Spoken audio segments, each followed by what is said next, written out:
probably won't stay till very end. We'll see when we find out. But I'm gonna.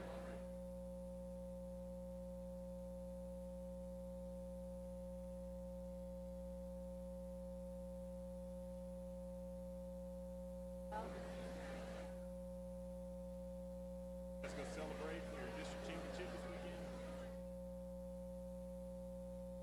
Not really. Just hung around. Dustin put up yesterday. That's why I am.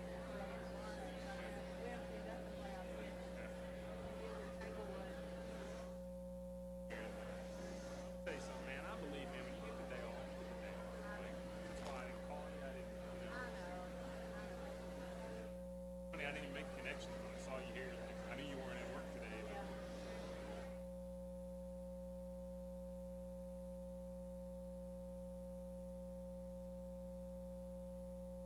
Is Chasey there? yeah, they're flying home right now. They're in the air right now. I'm so heartbroken.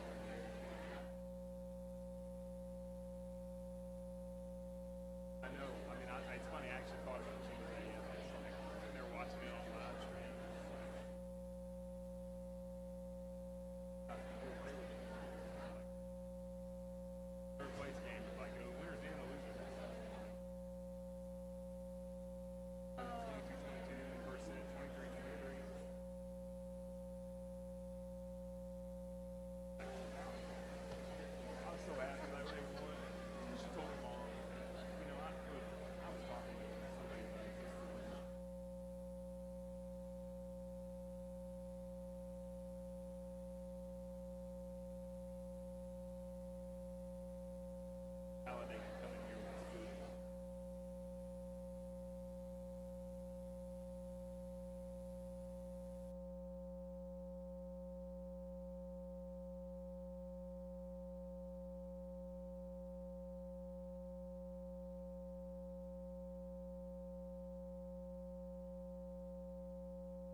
We will now reconvene into open session. The time is now 7:07 p.m. And if you would please rise and join us for the Pledge of Allegiance.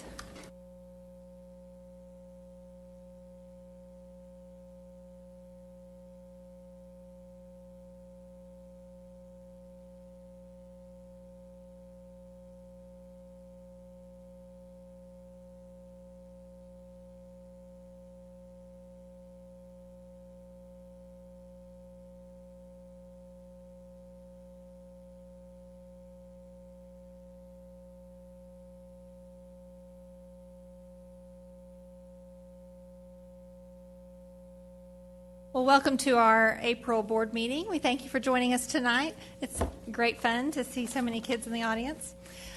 Just as a reminder, meetings of the board are open to the public but are not meetings of the public. The Lewisville ISD Board of Trustees meets monthly in a regular meeting to receive reports from staff and take action on recommendations from the superintendent.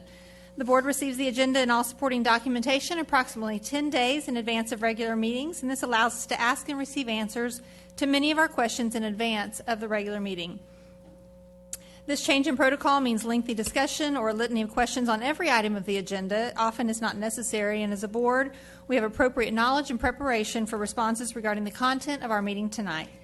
There are students and other guests present. To maintain decorum, respectful behavior is expected, and disruptive behavior and/or comments will not be allowed.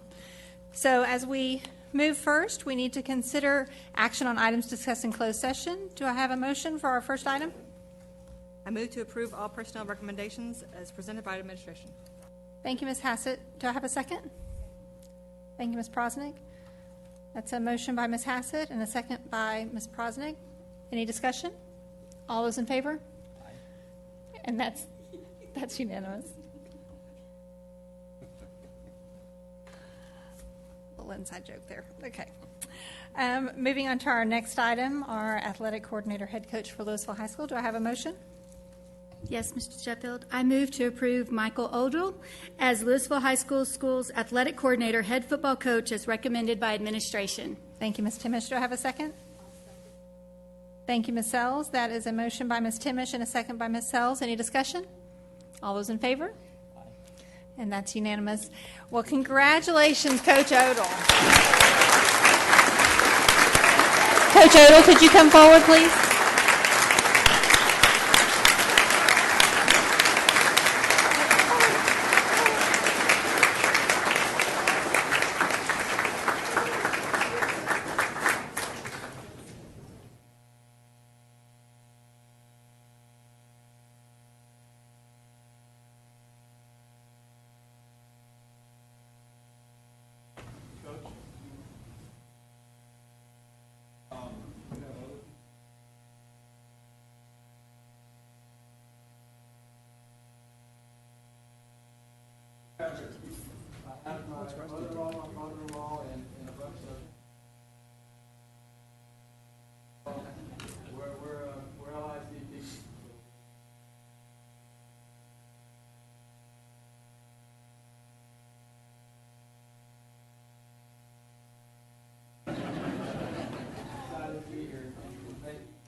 vote? Oh, yeah, we voted on that, didn't we? Yep. Yes.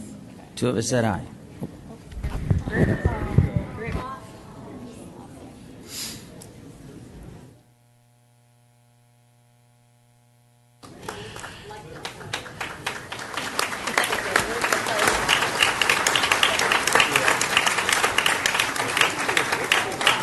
Although one of our schools is going to be really sad to lose Coach Odell, we are so thrilled that we get to keep him in the Lewisville family, and Lewisville High School is going to be a great beneficiary of your support. So thank you, Coach Odell.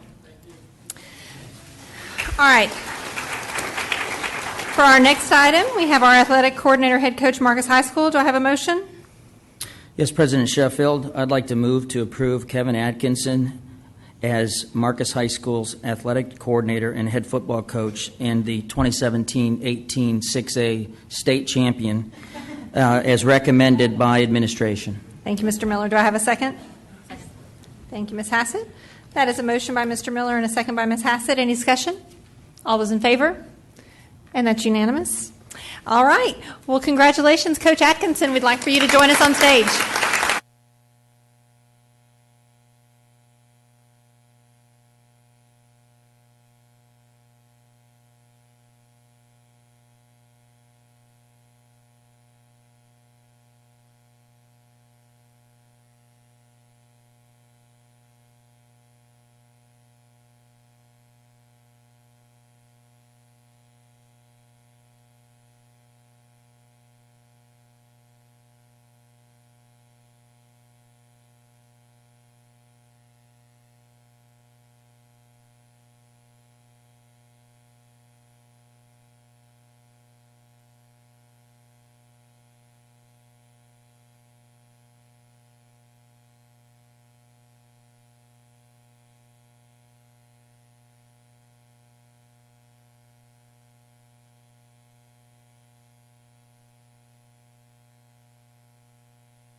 All right, well, welcome back to LISD, Coach Atkinson.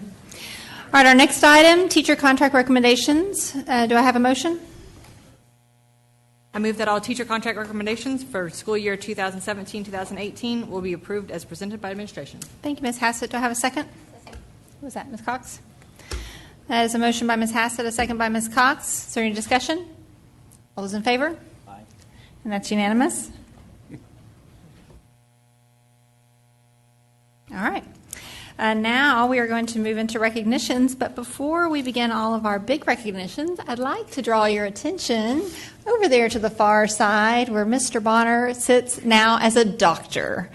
So congratulations, Dr. Bonner.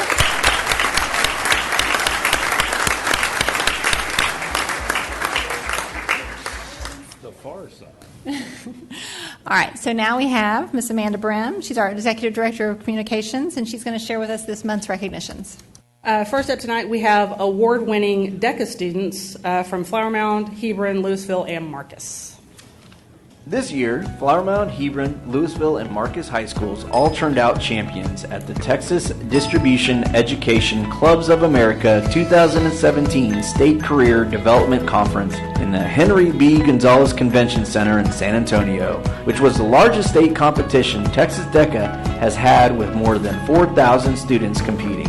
DECA prepares emerging leaders and entrepreneurs for careers in marketing, finance, hospitality, and management in high schools and colleges around the globe. In order to prepare for DECA, students spend several months studying, completing practice exams, researching, writing, and developing presentation visuals and practicing their presentations for their respective events.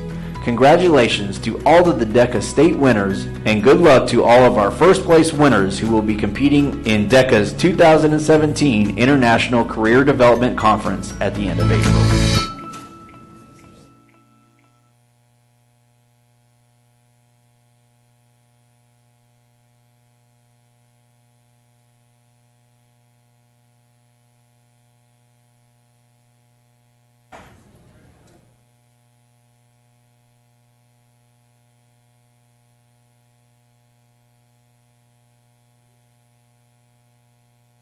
Good evening, everybody. I'm Adrian Moreno. I'm Director of Education for the school district. I have the honor of introducing state and national competitors for our DECA student organization. From Mount High School, we have Brown. She'll be introducing. And we have our first place winner from Claremont, who is Michaela Moore. She competed in the have our second place winner.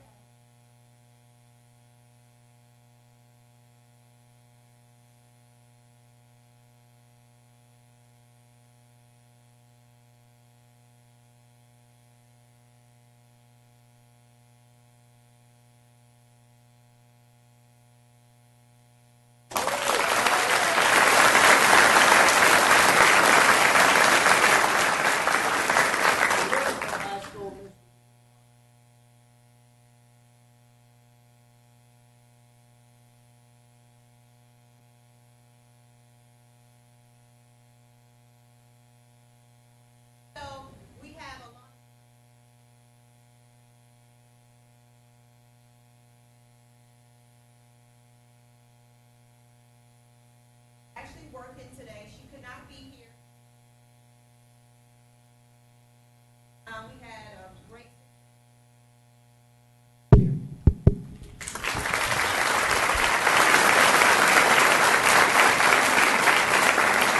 And for Marcus High School, Ms. Kendra Day will be introducing those students.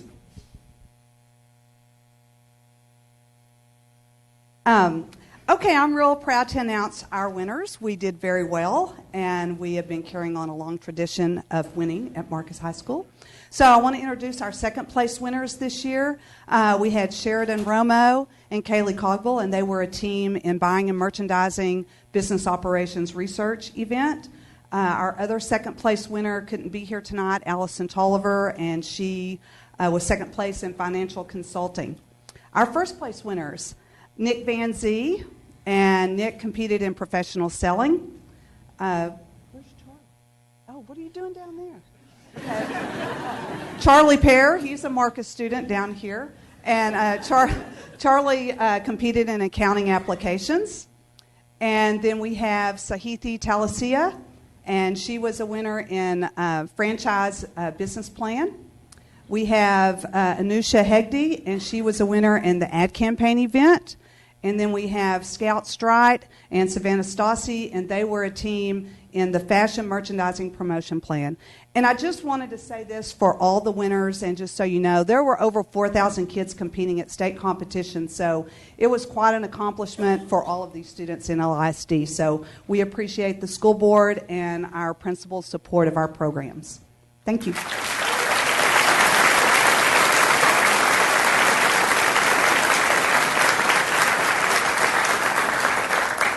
So parents of any of these students, if you're in the audience, would you please stand and be recognized?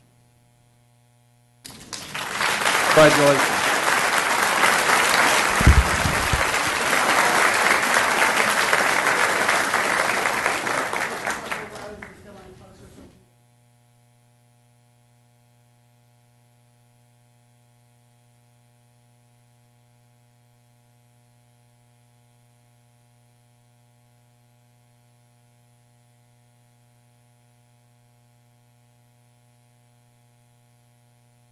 Even reason a little bit.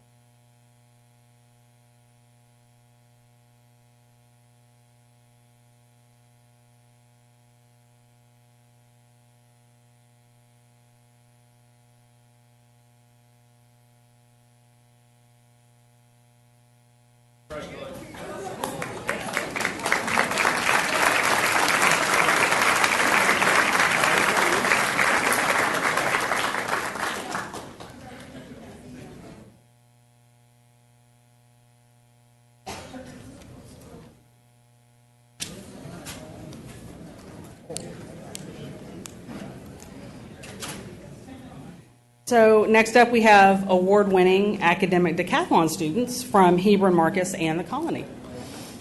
Benjamin Franklin famously said, "Tell me, and I forget. Teach me, and I remember. Involve me, and I learn." Which is exactly what the students at Hebron, Marcus, and the Colony High Schools did to prepare themselves for the 2017 Texas Academic Decathlon in San Antonio and El Paso. For nearly a year, these students diligently worked to immerse themselves in learning their respective subjects and participate in 3 qualifying competitions to compete at the state level.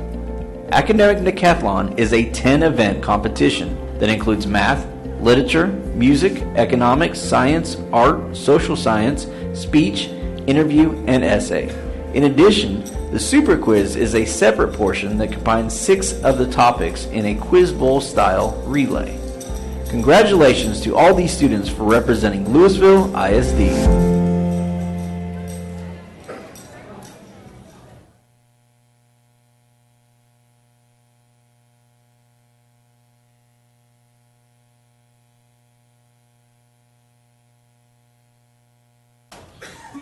Good evening, Dr. Rogers, members of the board. I'd like to introduce you to our the Colony High School ACDEC sponsor, Richard Solfstead, and he will introduce our reckonee this evening.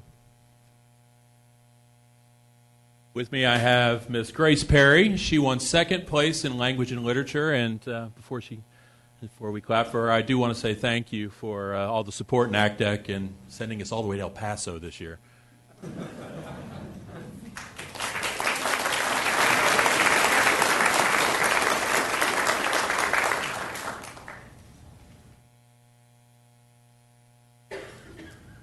Good evening. My name is Scott Finch. I'm the principal at Hebron High School, and it's my honor and privilege to introduce our head coach, Miss Donna Friend, to introduce the team.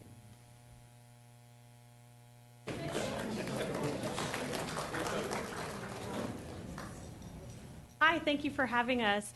I'd like to introduce the Hebron High School Academic Decathlon team to you. One of our co-captains, Claire Boschert, Brenda Guizar, our other co-captain, Georgia Neal. Should wave, kids. Karina Sanchez, Brendan Glasscock, Jordan Springer, Jasmine Matthews, and Zach Perry. And tonight we're also missing Emma Hauk, who decided a college visit was kind of important. I suppose it is. If Claire and Brendan would step forward, these two earned a bronze medal in science at the state meet. And then our entire team earned a silver medal in the Super Quiz at the state meet. So this is the best team Hebron High School's ever had. We're super proud of them.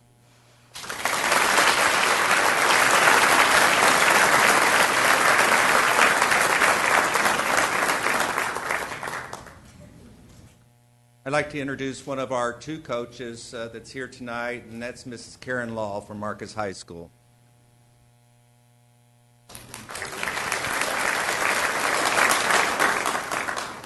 Thank you, and I'd like to introduce our gold medal winner who got a perfect score of 1,000 points in interview, Mr. Nathan Smith, representing Marcus.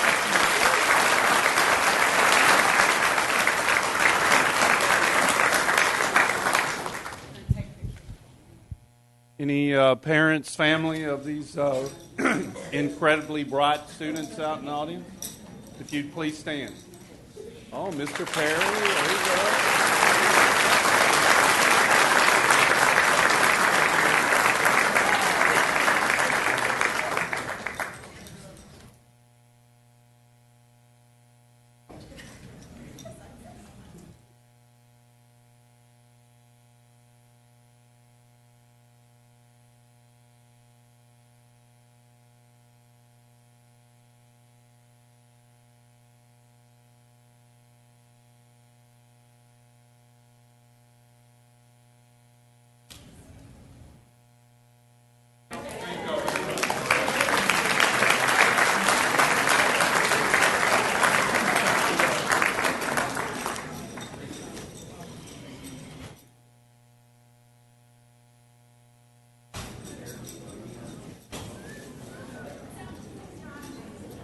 Okay.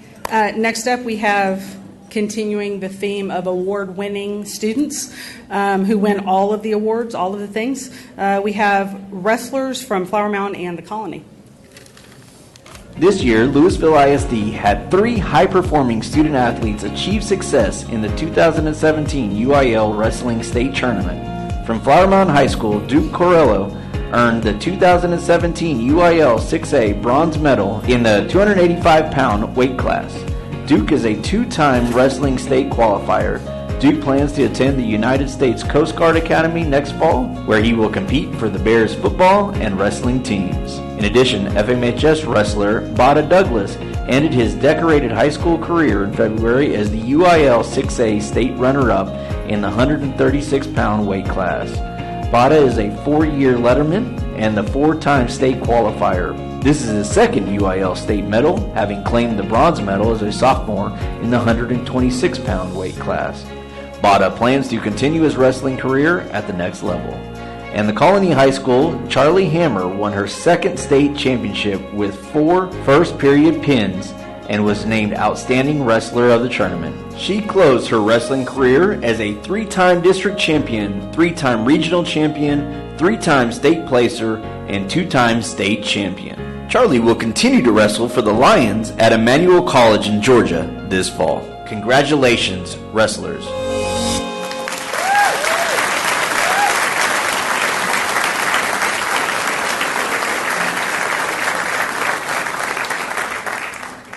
My name is Tim Ford. I'm the athletic director for the district, and it's my pleasure to introduce the coaches here, starting with Coach Davis.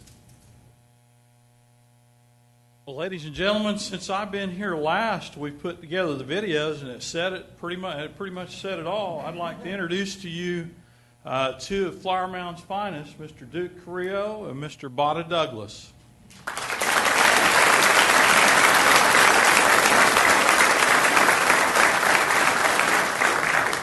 From the Colony, Coach Brown. Like Coach Davis said, the video kind of showed it all. Charlie ended up with 125 wins in 3 years of wrestling at the Colony, and those were her first 3 years ever to wrestle.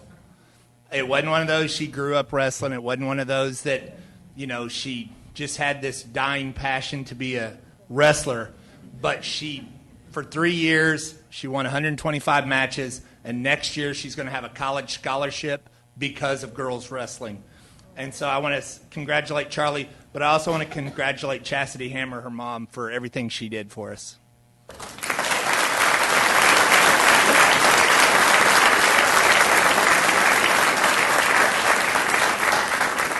So if parents of the wrestlers, and I was a little leery to even stand next to her, I thought, but if you would please stand and be recognized. Parents.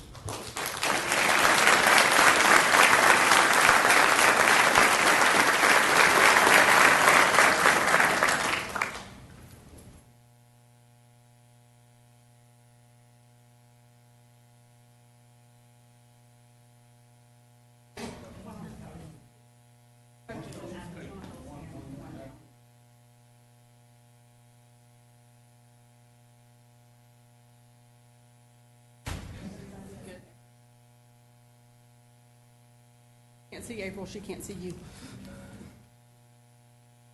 Yeah, let's step down a step. Down one? Yeah, there you go. Okay. Good.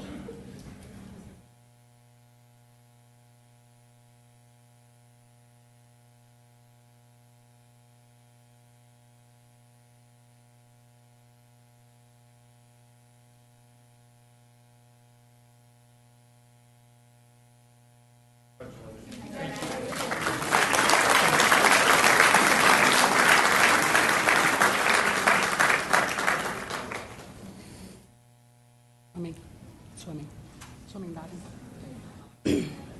So next up we have swimming and diving from Lewisville, Marcus, and the Colony. The 2017 UIL State Swimming and Diving Meet was held at the University of Texas at Austin in February. Congratulations to all the student athletes from Lewisville ISD who competed, including 4 students who placed in the top 3 in their respective events. From Marcus High School, Lauren Savoy earned 2nd place in the 100-meter breaststroke, and Tyson Stacy, who earned 3rd place in the 1-meter diving, which both athletes ultimately broke long-standing school records. Kara Eisenman represented Lewisville High School, earning herself 3rd place in the 100-meter backstroke. Currently, Kara holds all the LHS swimming records except for one. And the Colony High School, Emma Garfield claimed the 100-meter breaststroke championship title with a time that made the All-American automatic cut and also beat the UIL Class 6A first place winner's time. In addition, she also took home second place in the 200 individual medley. This school year, Emma broke TCHS's team records in the 200 freestyle, 200 individual medley, 100 freestyle, 500 freestyle, 100 backstroke, and 100 breaststroke. Congratulations to all these student athletes.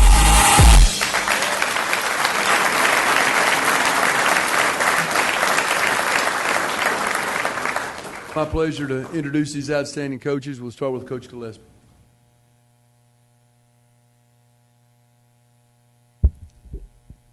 Hi, I'm from Marcus High School. I'm Shannon Gillespie. I'd like to introduce Lauren Savoy. She's a senior. She started out her career at Marcus, a freshman, on a record-setting relay at high school state, which she's been at state all 4 years. She continued on her sophomore year in the 200 freestyle, scoring 10th place, and then her junior year improved again with the 200 and 500, getting 3rd and 7th.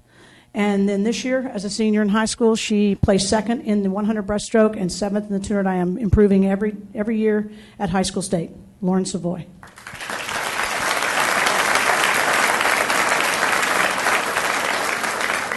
Next, our diving coach, Coach McGuire. Hi, I'm honored to introduce Tyson Stacy, Jr. at Marcus High School. He's an incredibly talented and coachable boy, a young man. He comes to practice with a purpose and improves every practice. This year he has broken both school records. He broke, but that was held by Mark Murdoch, who is coaching at UNT presently. Their 10-year-old records. He broke the 6 dive record by 31 points and the 11 dive record by 56 points with a score of 500, which is really incredible for 11 dives. He also qualified for All-American in every championship meet that he had. And this was his second trip to the state meet. He placed 8th last year, and he had a fantastic performance this year and took the bronze and also was first state. Tyson Stacy.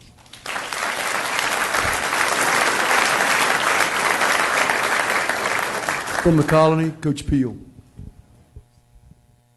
Good evening. I'm here to introduce Emma Garfield. She's a junior this year. Her freshman year, she qualified for state in both the 200 IM and the 100 butterfly. She took 2nd in the 200 IM and 5th in the 100 butterfly. And then this year, she was fortunate enough to break 6 team records, 2 of which were mine, 19-year-old records. And also in the process, she broke a pool record at districts. Did very well at regions and took 1st in the 100 breaststroke at state and 2nd in the 200 IM at state, qualifying for All-American. Congratulations, Emma.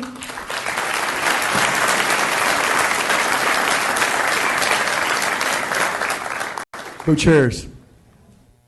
Thank you. I'd like to thank the administration for supporting our programs and giving our young people an opportunity to succeed. So thank you guys very much, all of you. I'm here to introduce Kara Eisenman. Kara has been an All-American for the last 4 years at Lewisville High School. She was 3rd in the 100 backstroke this year and 4th in the 100 fly. And she's also been an academic All-American for the last 4 years also. Her time in the 100 fly this year would have qualified her for NCAAs this year, so that was quite a feat and is going to make one heck of a Aggie.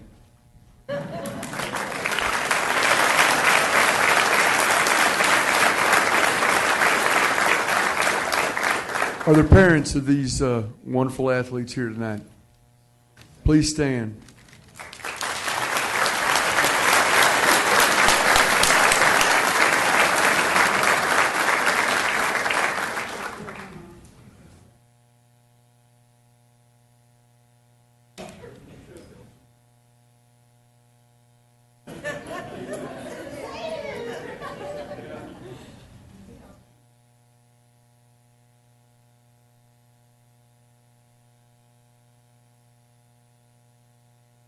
Okay, so you're either going to get one. There you go. Now there we go. All right.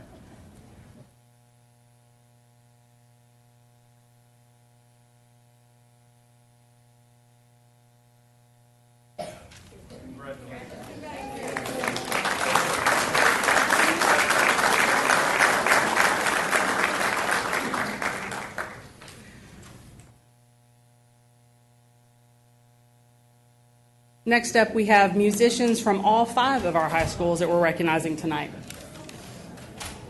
Lewisville ISD is excited to share that 66 students district-wide recently earned their All-State musician status. This is a record number for the district, as the previous high was 52 students. In order to achieve this honor, student musicians qualify going through 3 rounds of auditions against thousands of students statewide. The all-state audition process for winds and percussion students leads ultimately to the qualification in one of the 7 all-state bands that perform at the annual Texas Music Educators Association's convention.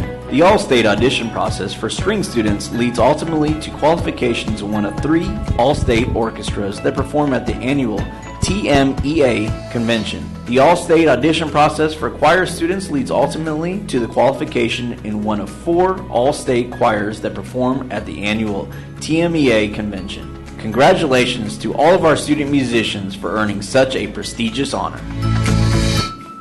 Good evening. Thanks for having us. Usually we have 40, low 50s. This year was 66, and I really am jealous because I didn't make All-State. Okay. Anyway, we're going to introduce some of the directors. Will the Lewisville staff come over here, please? Lewisville staff.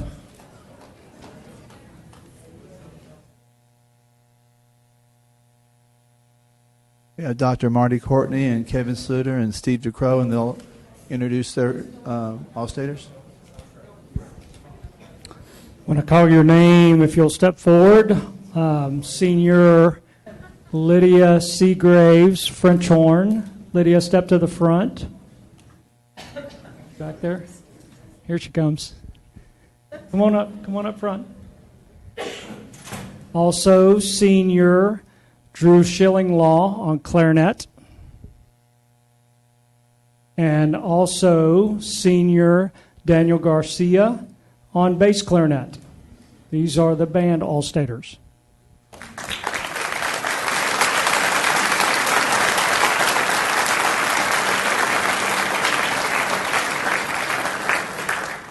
For orchestra, we have Garrett Matthews, senior bass player. Garrett, if you want to step forward.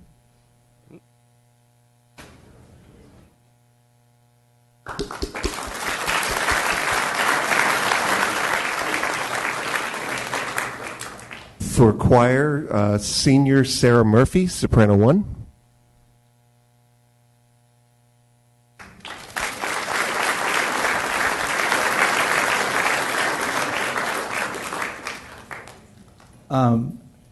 Let's have Mr. Seeley from Hebron High School.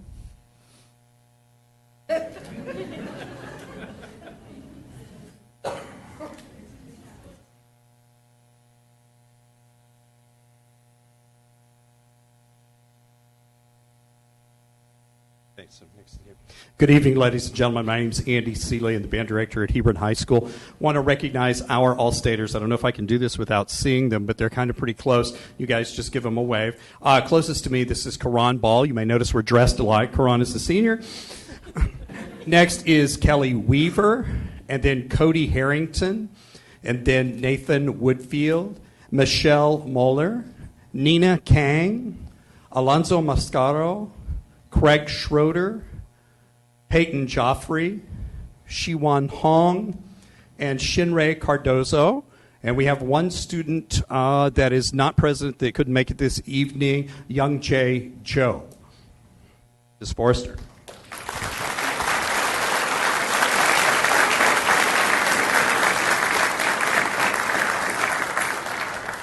I'm Rachel Forster. I'm at Hebron High School as well with the choir, and if my students would step up a little bit when I call their names.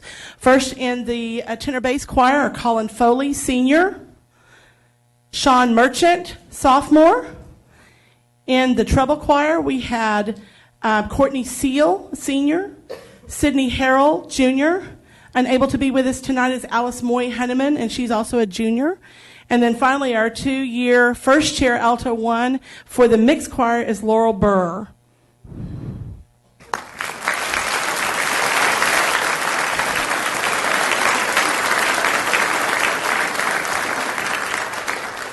Hey everyone, I'm Matthew Codivar, orchestra director at Hebron, representing us on the violin as a freshman, Grace Kang.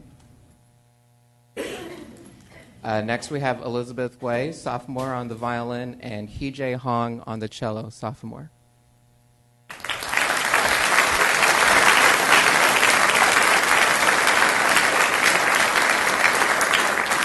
Have our Marcus staff, please.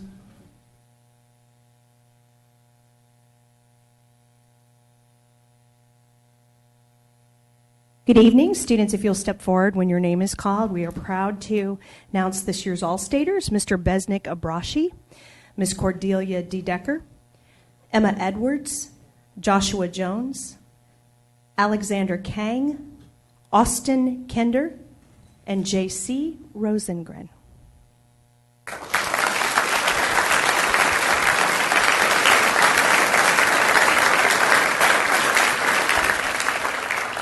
I'm Wes Davis, head choir director at Marcus High School. This year we have 2 All-Staters. In the tenor bass choir, junior Zach Johnston, if you'll give a hand, there you go.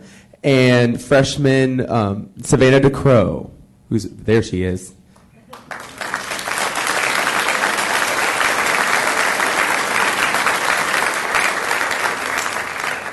The Flower Mound directors, please.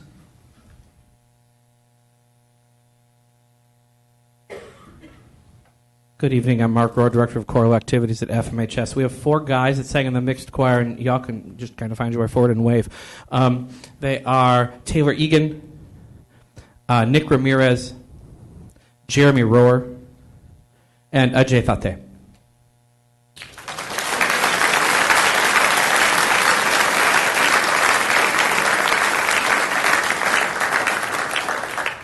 Good evening. I'm Brent Biscup, band director at Flower Mound High School. Our students are Zoe Bixler on piccolo, Matthew Byrne on trumpet, Marshall Cahill on bassoon, Johnny Chang on clarinet, Isaac Chang on percussion, Ethan Hall percussion, Sarah Hahn on flute, Alyssa Jennings on clarinet, Haley Rand French horn, Matthew Ray on trombone, Luke Seavey bass trombone, Jacob Stiller alto saxophone, Matthew Warner contrabassoon, Cade Wilson, French horn, Nicole Zhang on clarinet, and a few that were not able to join us, Tristan Broadfoot on clarinet, Mitchell Mrozik, French horn, Drew Myler on tenor saxophone, and Cheyenne Weber on contra clarinet.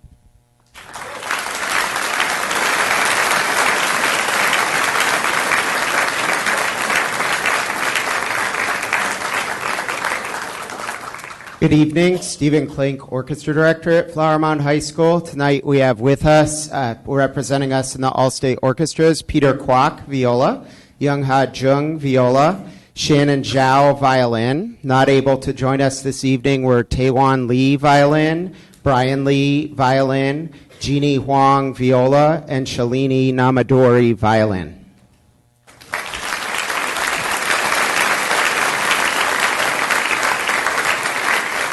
If there were any parents of any of these All-Staters, would they please stand up? All right.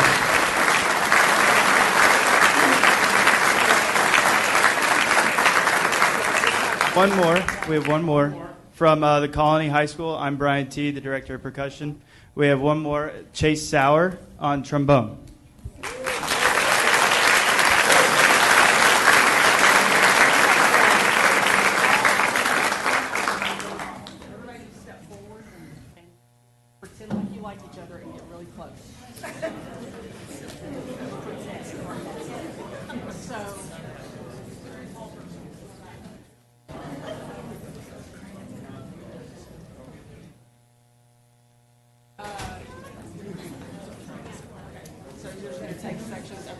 So everybody just look forward and smile. We're going to take it kind of in sections.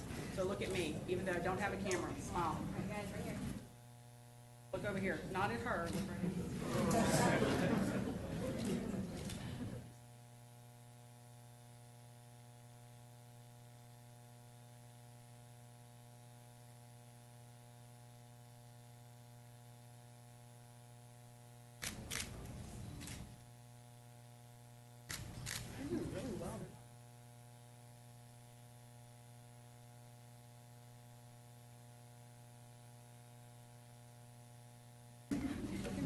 We're almost done.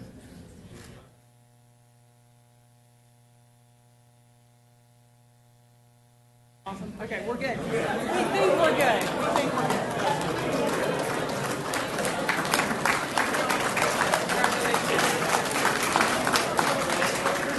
All good.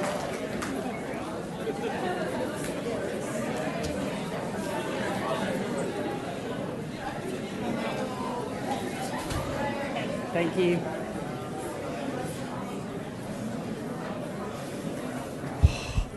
One more. One more.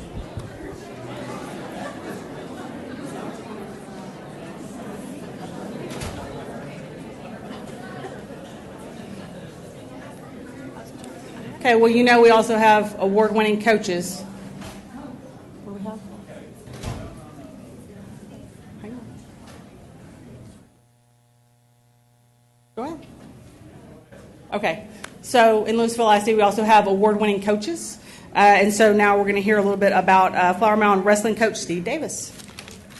Lewisville ISD would like to recognize Flower Mound High School's head wrestling coach Stephen Davis for his recent induction to the National Collegiate Wrestling Association's Hall of Fame. He has coached 40 members of the National Honor Society, 34 academic All-State wrestlers, 5 National Merit finalists, 57 All-State wrestlers, 24 state finalists, 6 state champions, 6 All-Americans, 3 national finalists, a high school national champion, and several collegiate All-Americans and 2 Olympians. His teams have won 17 district titles, 2 regional championships, placed in the top 4 at the state duels 4 times, finished 3rd in the UIL state tournament twice, as well as a 2-time UIL state runner-up. Coach Davis has been recognized multiple times as a district and regional coach of the year in 2012 and was named the Texas Wrestling Coach of the Year. He was inducted into the Texas Wrestling Hall of Fame in 2003.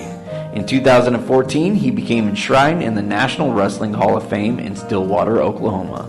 Congratulations on all your hard work and commitment to the wrestling sport, Coach Davis.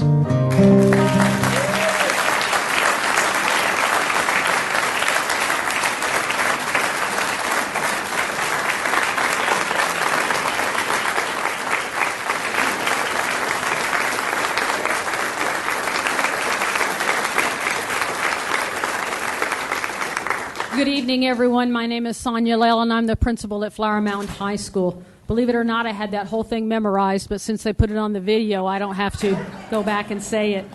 Coach Davis has been with me for 11 years at Flower Mound High School. We've been blessed to have him with our athletes, with our kids, and with our staff. It is an honor and a privilege to recognize and honor him tonight as he was inducted into the National Collegiate Wrestling Hall of Fame. Congratulations, Coach Davis.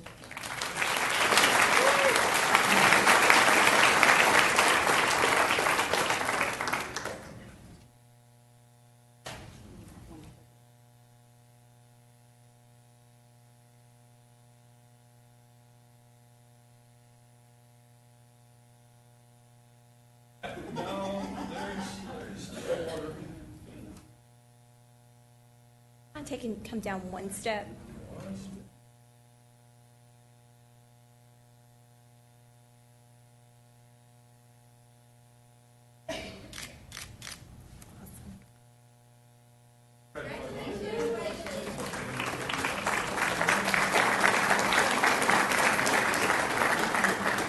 We have one more real quick. One of our sponsors wasn't here, and so we omitted one of our students. So Mr. Finch is going to recognize her for us.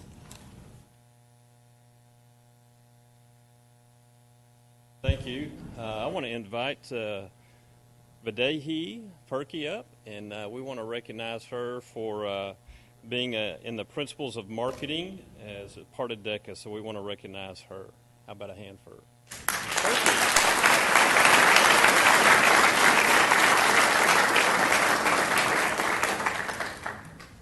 Also, we would ask for her parents to stand so we can give them a round of applause.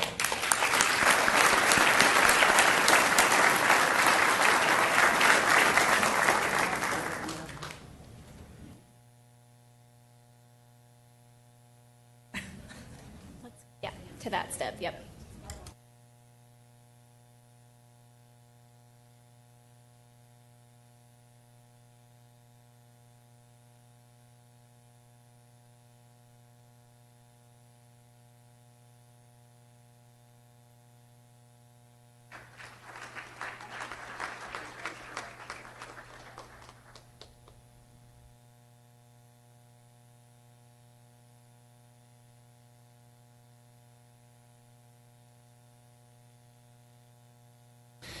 Well, I have to tell you what, if that doesn't make you proud, I don't know what would. Because athletics, fine arts, academics, staff, that's just really makes me proud to, be here in LISD. And so just great kids, great teachers and coaches really doing all they can to just make this place a great place for families and students. So we did not have any cards for speakers for open forum, so we'll move on to our information items. These are items that are just here for informational purposes only. Some of these will flow through our process, but these are all here for the first time tonight. So we will start with Dr. Brockman, if you'd like to introduce the LEF. Thank you very much. Tonight, LEF is coming to present their quarterly update, and as Ms. Rutherford is coming to the podium, I would like to ask any of our LEF board members to stand so that we can see where you are in the audience. I know we have a number of them here.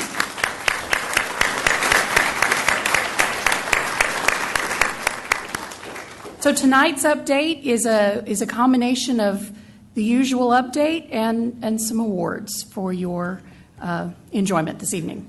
Ms. Rutherford. Thank you, Dr. Brockman, trustees, staff.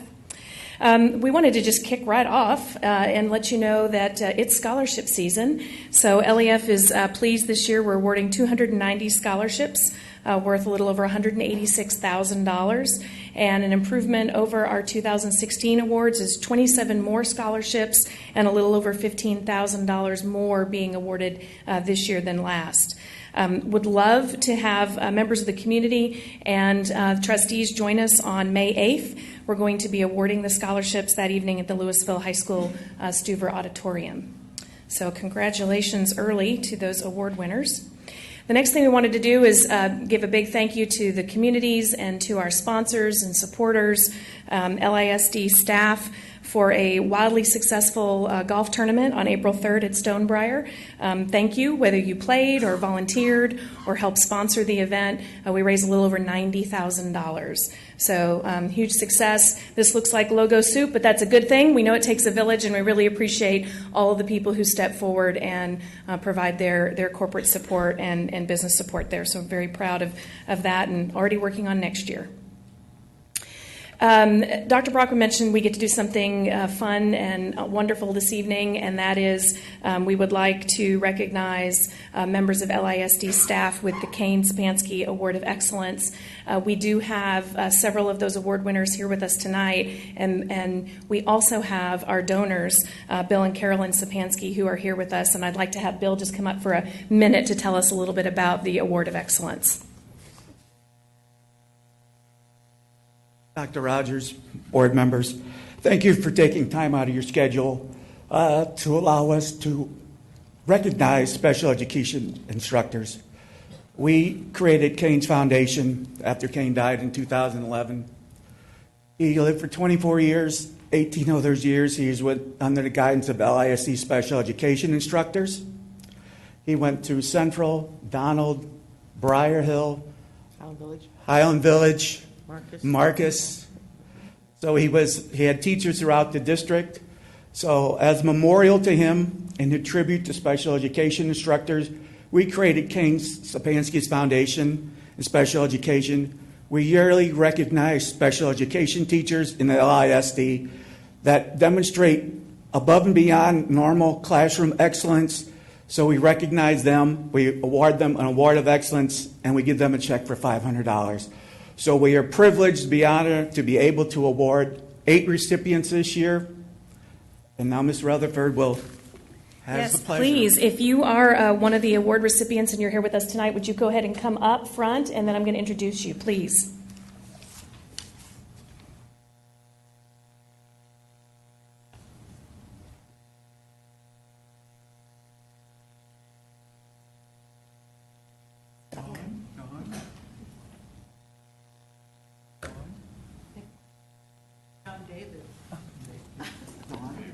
Okay.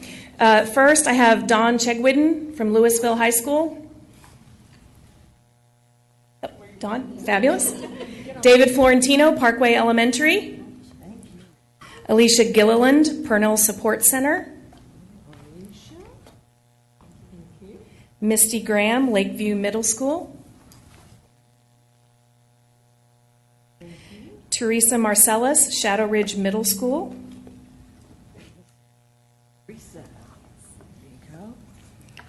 Miranda Merritt, Killian Middle School. Cynthia Metivier, Marcus High School. And Paula Patterson, Old Settlers Elementary. Ladies and gentlemen, a hand of applause, please, for these wonderful award winners of excellence.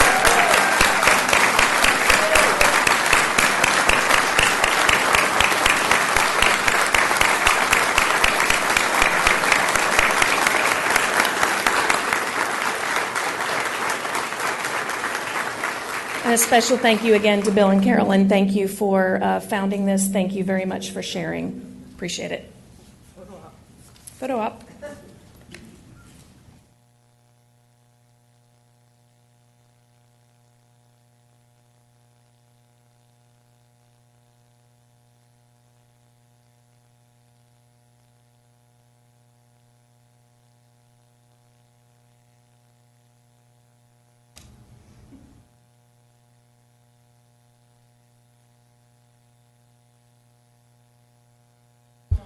Congratulations. A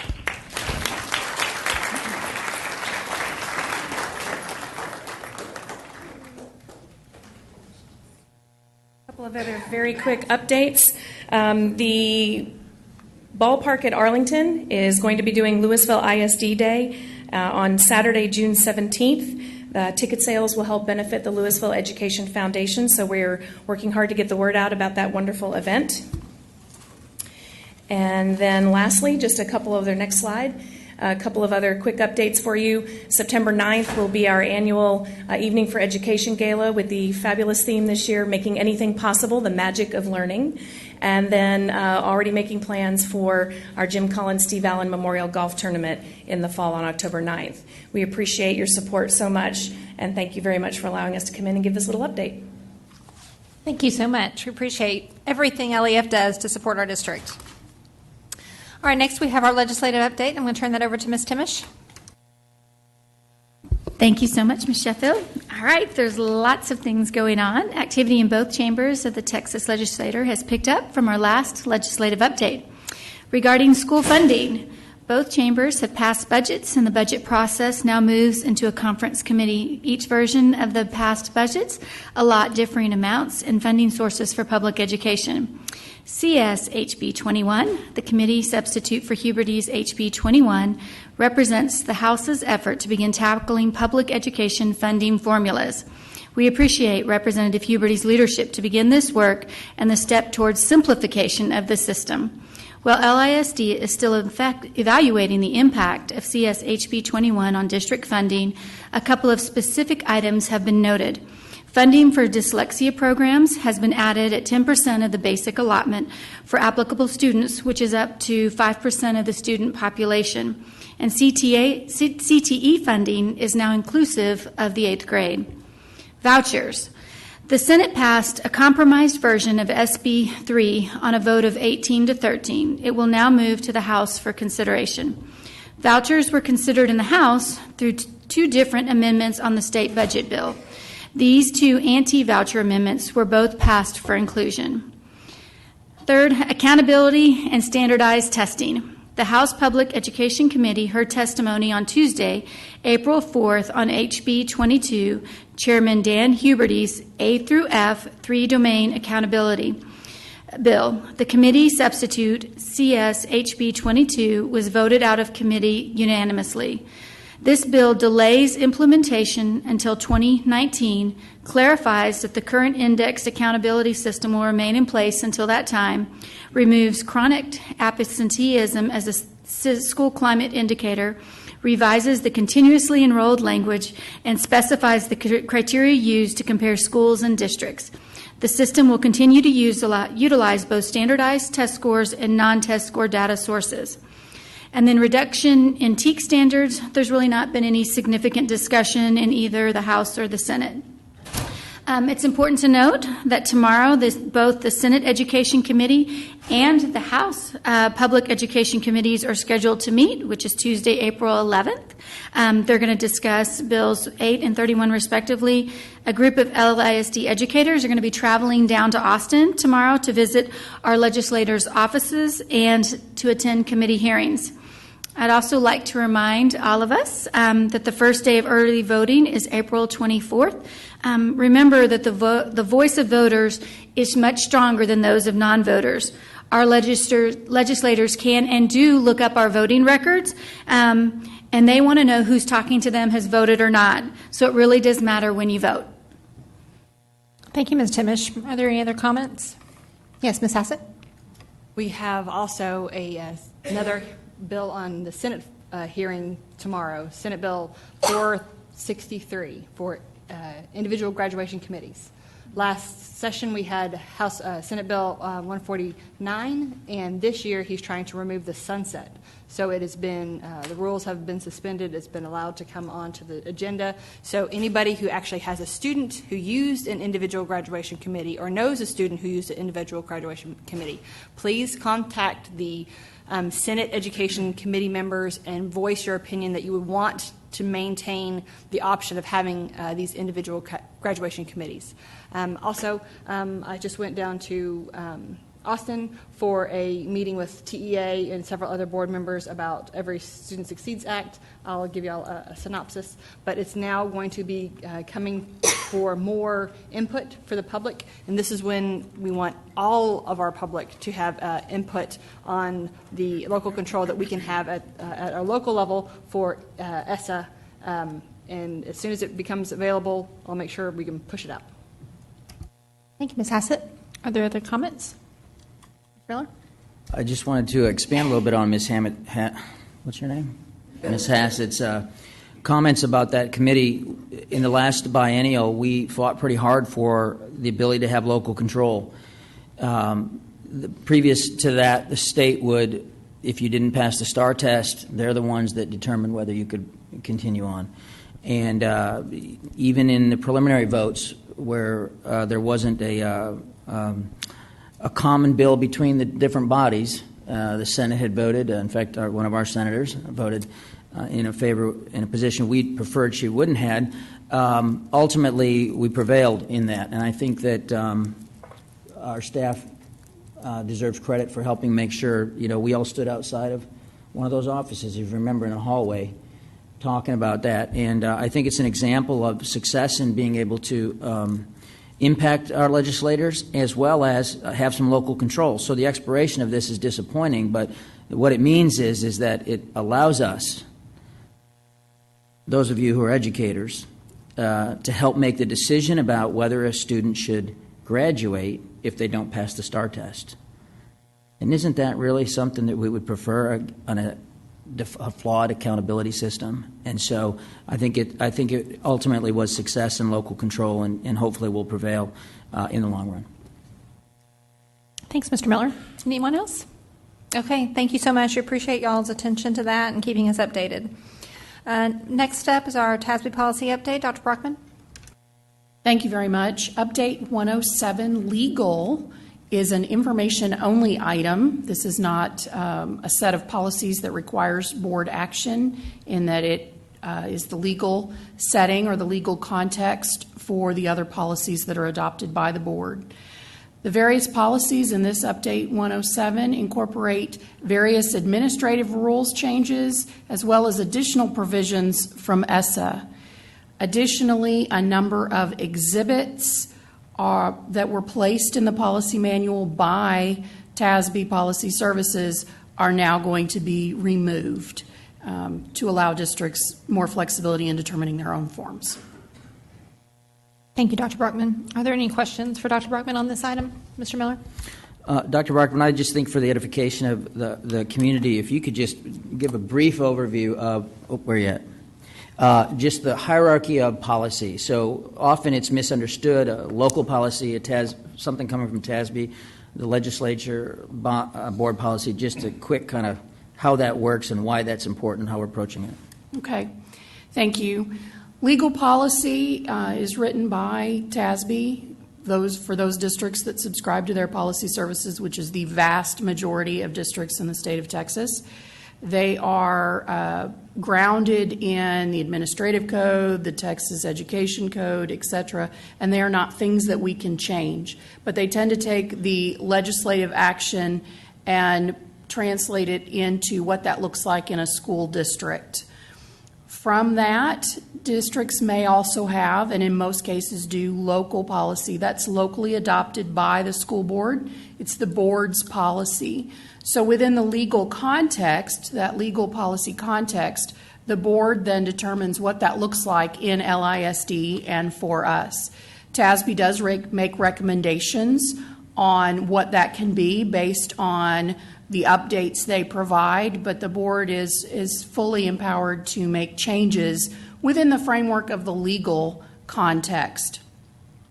Furthermore, then, in some areas of the policy manual, you have exhibits which are samples of forms typically that can be used. They may be generated by TASB, which is what we're seeing in this update, where TASB is removing many of those forms, or they actually may be generated by the district, not at board approval, but to implement policy.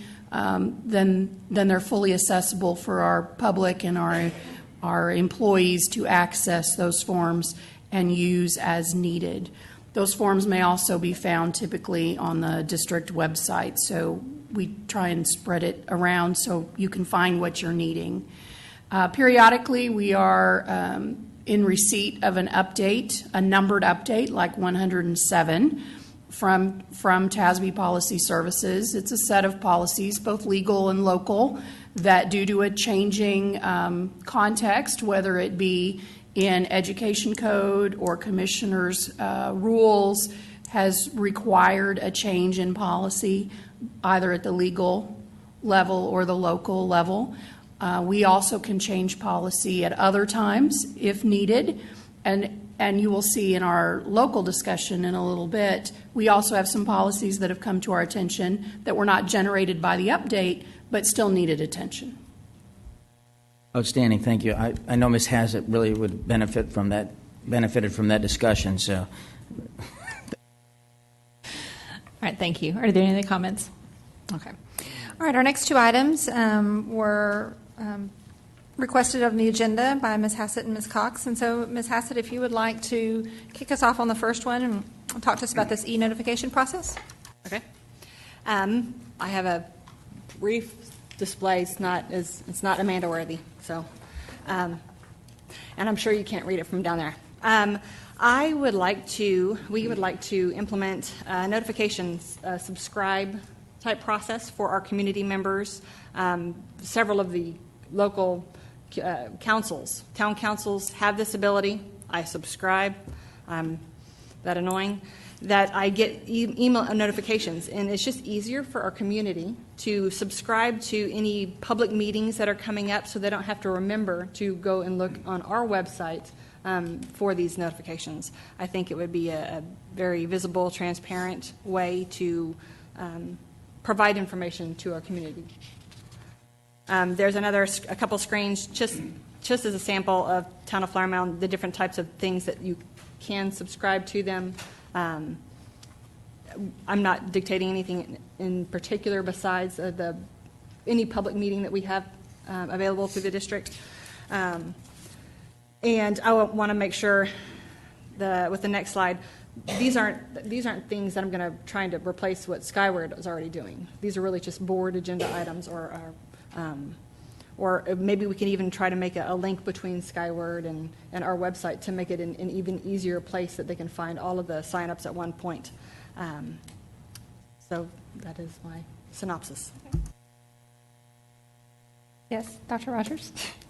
First off, Ms. Hassett, it's a great idea. Certainly, I think we have decided on a couple of options within the systems that we have, and so we will be informing the board of what the options are and then move forward quickly. So within next month, y'all would bring that back where we could have discussion around that?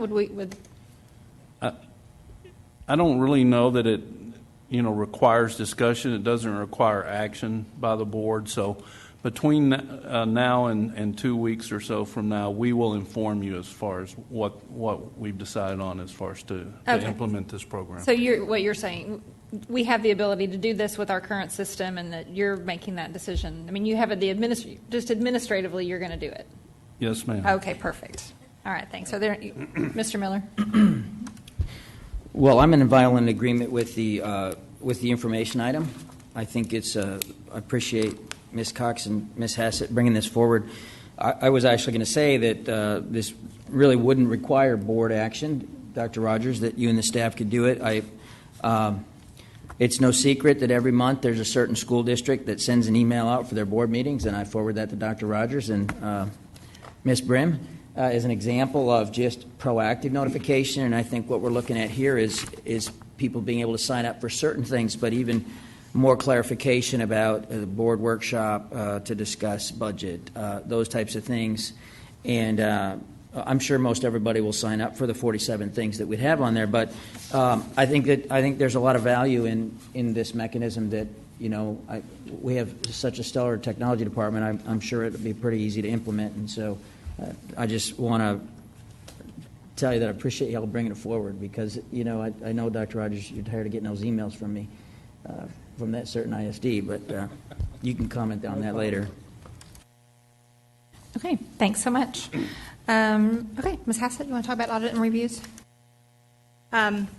This action item came from one of the lovely TASB conventions that I went to, that you always love when we go and find new ideas that we want to implement.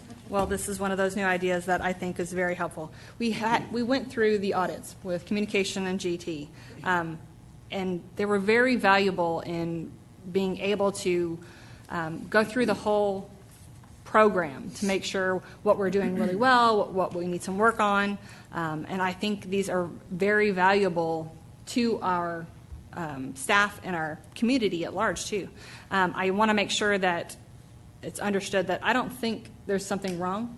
I'm not doing this preemptively because I think there's a problem. I'm doing this preemptively because I think this is a valuable thing to do, and I'm not doing this trying to have a gotcha for the staff. Audits are definitely not a gotcha for the staff. It's just a way for us to evaluate how our programs are working and if we can make them even better for our students. Some of the things I also stole from the AISD's internal audit page that they have.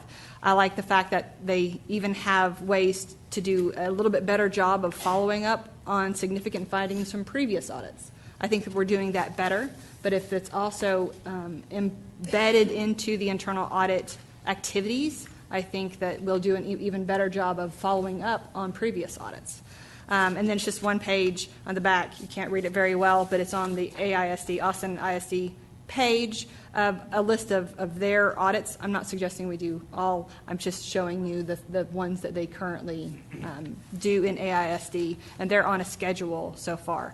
I just believe that this is a valuable tool for the district within itself. Thank you, Ms. Hassett. Ms. Cox, did you have anything you wanted to add? Just back on the first one, just real quick, I want to add that I believe in the transparent everything, and it wouldn't be additional cost for the district? Just to reiterate, this wouldn't be an additional cost to provide this. No, ma'am. As far as the audit, really there's, what I recommend is that Ms. Riggle, I've asked her to make this a board workshop topic, and let me tell you why. Because we're really touching on about 3 or 4 different things with this. First off, there's an internal auditor mentioned that is really purely financial. I mean, really looking at financial records. They report directly to the board. We don't currently have that position, so that would require some budget. And then the way that we sort of took the other request was looking at program audits versus reviews versus annual reports. And we currently have scheduled annual reports, whether it's on career tech, whether it's on bilingual. I mean, that's built into the board calendar. We have recently, in the last few years, as you alluded to, Ms. Hassett, hired consultants to come do an audit of programs such as special ed in 2013 or GT. And the handout that I passed out to you is Dr. Rapp's work, just sort of showing there are costs associated when you hire outside consultants, and sometimes that's necessary. So, we certainly don't want to not do that. I think the other thing is there are times when you don't need to hire a consultant to audit from the outside. You just need to review the program internally.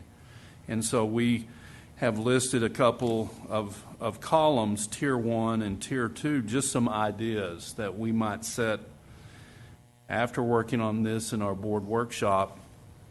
Rotation, whether it's every 3 years. You can't do all of that every year, and I know you're not asking that. So certainly we're very open to the suggestions, and we already do some of this, as you alluded to, but we'd like to maybe in a board workshop setting finalize sort of exactly where we want to head with these program audits and reviews.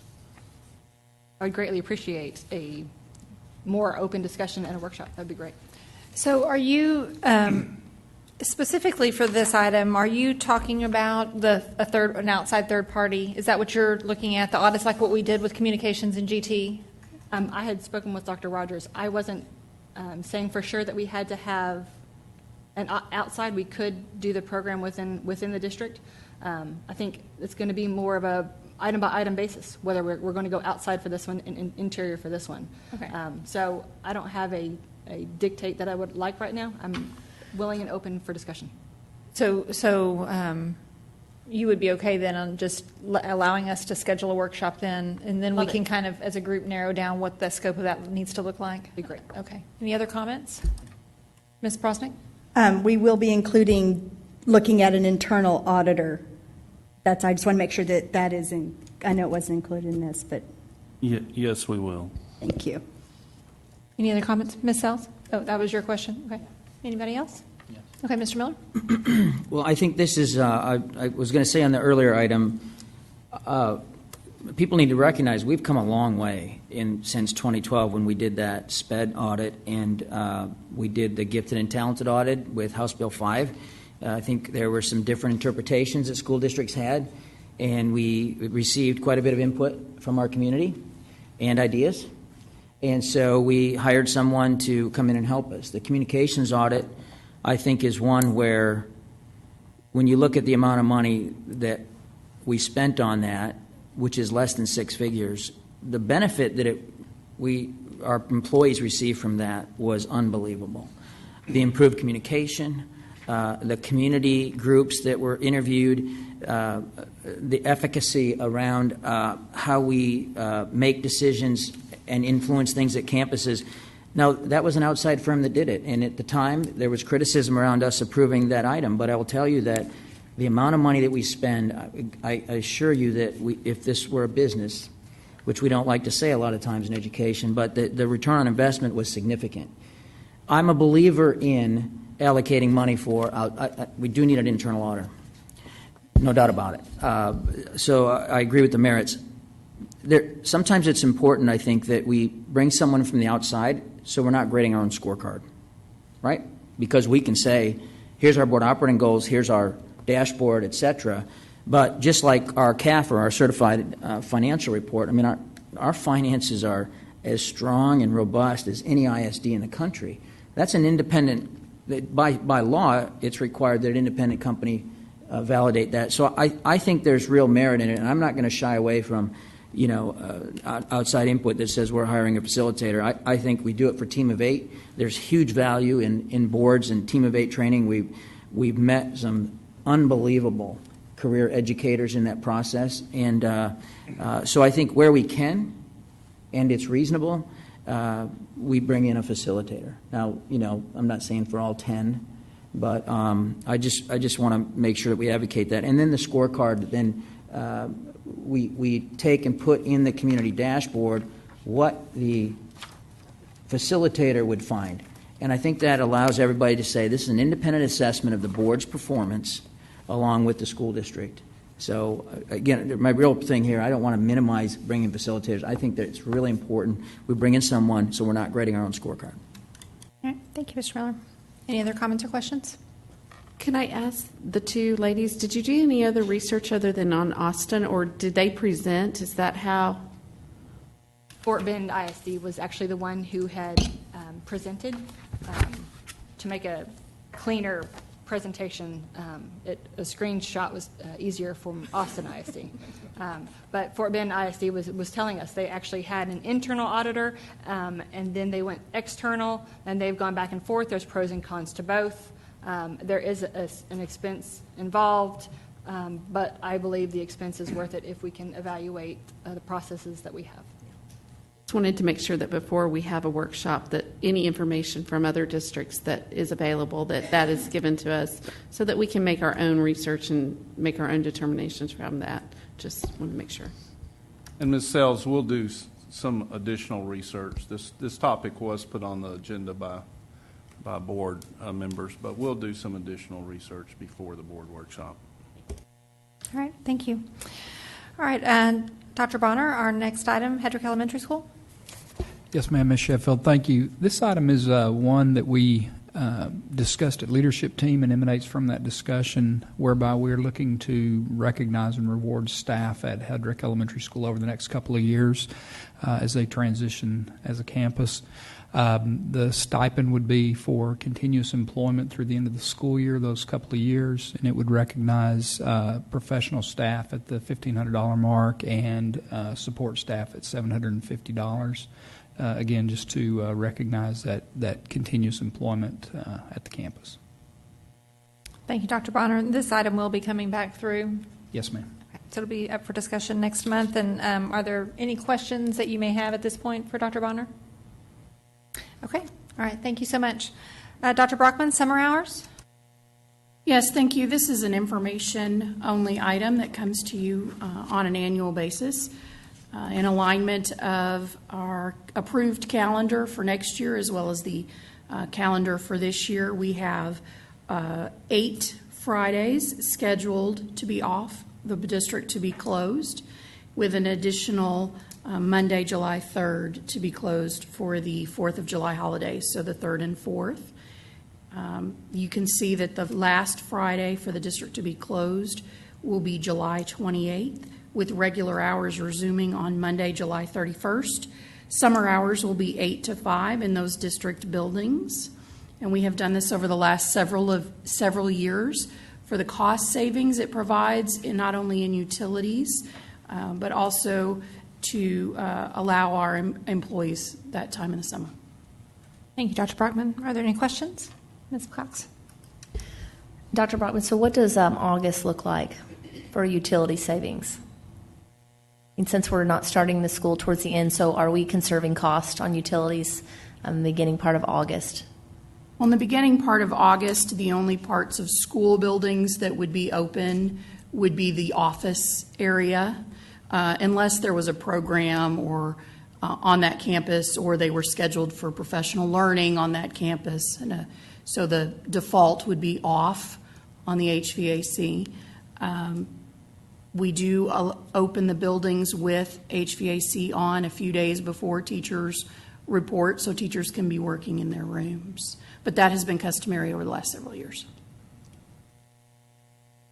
Any other questions? Mr. Miller? Ms. Cox, that was a great question. I hearken back to, I believe, the 2015-16 school year where we had a campus that I forgot to ask for the air conditioning to be turned on. So just for the record, our facilities are such that we control that centrally. So if a campus leader or staff want to use a campus or a certain wing, they just call Mr. Hughes or staff or whatever the process is, ask for that wing to be turned on. We'll do that. They don't need to sweat and bring fans in or anything like that. It's a process that's very easy and quick to handle. Correct, Dr. Rogers? Yes, but you don't just call to have it done. You can, but there is a system to put that request in through the computer process. But certainly we want staff. If they want to work on their free time, we want to certainly make them comfortable while they're doing it. All right, any other questions? All right, next we'll move into our discussion items. Mr. Ball, monthly financials. Thank you, Ms. Sheffield. This item is the monthly financial statements for the 6 months ended February 28, 2017. The board has the financial statements. We do believe they're representative of the results for those 6 months. And we are on track, I believe, to finish the year in accordance with our budget. And there are statements there for the Child Nutrition Fund, the Debt Service Fund, and the Capital Projects Fund. Also attached is the monthly investment report that is provided each month on the investments that the district has. You would see by looking at that we're at pretty close to the high water mark in terms of the collections and assets that the district has, and we'll begin to, as the collections slow up and the spending continues, you'll see those balances decline over the next few months. And I think closely related to the financial statements, we have been the last couple of days been involved in conversations with the rating agencies that rate our credit worthiness, and we've had conversations with Fitch Rating. They just today notified us that they are reaffirming the district's AA+ bond rating. And this afternoon we had 2 calls. We had the rating call with Standard & Poor's, and we had a diligence call with the Underwriters Council. So we're in the process of having our financial statements and our condition evaluated by outside rating agencies through that process. We haven't heard yet from Standard & Poor's, but we expect to hear from them shortly. So that said, Ms. Sheffield, I'll be happy to try to answer any questions the board might have about the financial statements. Thank you, Mr. Ball. Are there any questions? Mr. Miller? Mr. Ball, thank you. I think just again, kind of a clarification or for the edification of those who may not fully understand how this works, but government funds, it's not like a business. We don't receive money every month, and so when you see a depletion of funds, it's generally speaking at a rapid pace. It's generally speaking because we collect taxes or we get some money from the state when that comes in. For the record, all the money goes to the state, they give it back. And so that process shows a depletion, and it may look somewhat skewed, but it's artificial really in that. So you can't look at this from a monthly cash flow perspective. I think the second thing is history is on our side. We've always been conservative on income, the 4 sources of income that we have, and I'm looking at fees there as well, Mr. Ball, but the 4 sources as well as expense. Historically, we have always put money back in the fund balance, or generally speaking, the last 10 years. And I know that the taxpayers appreciate that. This year is a year, though, that we have looked at our expense because we've made pretty significant investments in campuses where it's possible that we would show a depletion of the fund balance. But just know that's by design. We planned for that. We made some investments. We have increased the number of teachers we've had. We've decreased our class sizes for the first time ever. We went from 66 3 years ago, class size waivers, to 4. That takes money. It takes money to provide those salaries and do some other things. And so I just want to stand behind the budget where we're at. and affirm our staff. I know, Mr. Ball, you don't do all the hard work behind that, but your staff does, and they certainly deserve a lot of credit for us getting the awards that they get. But this is a time where sometimes we will have people appear a little nervous. I'm not just looking at trustees, but in the public, and history matters. Matters how we've run our financials here. Previous boards deserve a lot of credit for that as well. And so I feel good about where we're at, Mr. Ball, and thank you for your staff for the hard work they're doing. And for Mr. Martin making sure we always get a excellent deal. Thank you. Are there any other questions? Ms. Hassett? I was one of those that might have been concerned about drawing down a little bit, but it does look like we are actually trending to meet the budget, though. Is that not correct, Mr. Ball? Well, our hope is that we will finish out the year a little better than the budget, but as you know, the budget that's been adopted is an $8.9 million deficit. So we do anticipate that we will actually have a deficit this year. But beat that one. Beat what? Hopefully, yes. What was predicted. Okay. Any others? All right. All right. Our next item, policy update. Dr. Brockman. Thank you. This is the local version of the TASB recommended update 107. These changes to local policies really are around the topics of gifts and fundraising, employee and contractor misconduct, employee suspension, expense reimbursement, student compulsory attendance, and wellness policies. These were generated from a variety of changes in the legal policy context. Some of them are just wording adjustments, others are more substantial in content. Additionally, we have included a few policies that were identified by TASB Legal Services during a routine review that needed our attention. They were marked in your packet information with an asterisk. Some of those changes are coming out of a court case finding, not ours, but a court case finding in other places, alignment with the Texas Education Code, a need to align our 3 grievance and policy complaint language so it's parallel across all 3 of those. Our ad hoc board policy committee did meet and review these recommendations, and I'm happy to answer any questions you may have about this discussion item.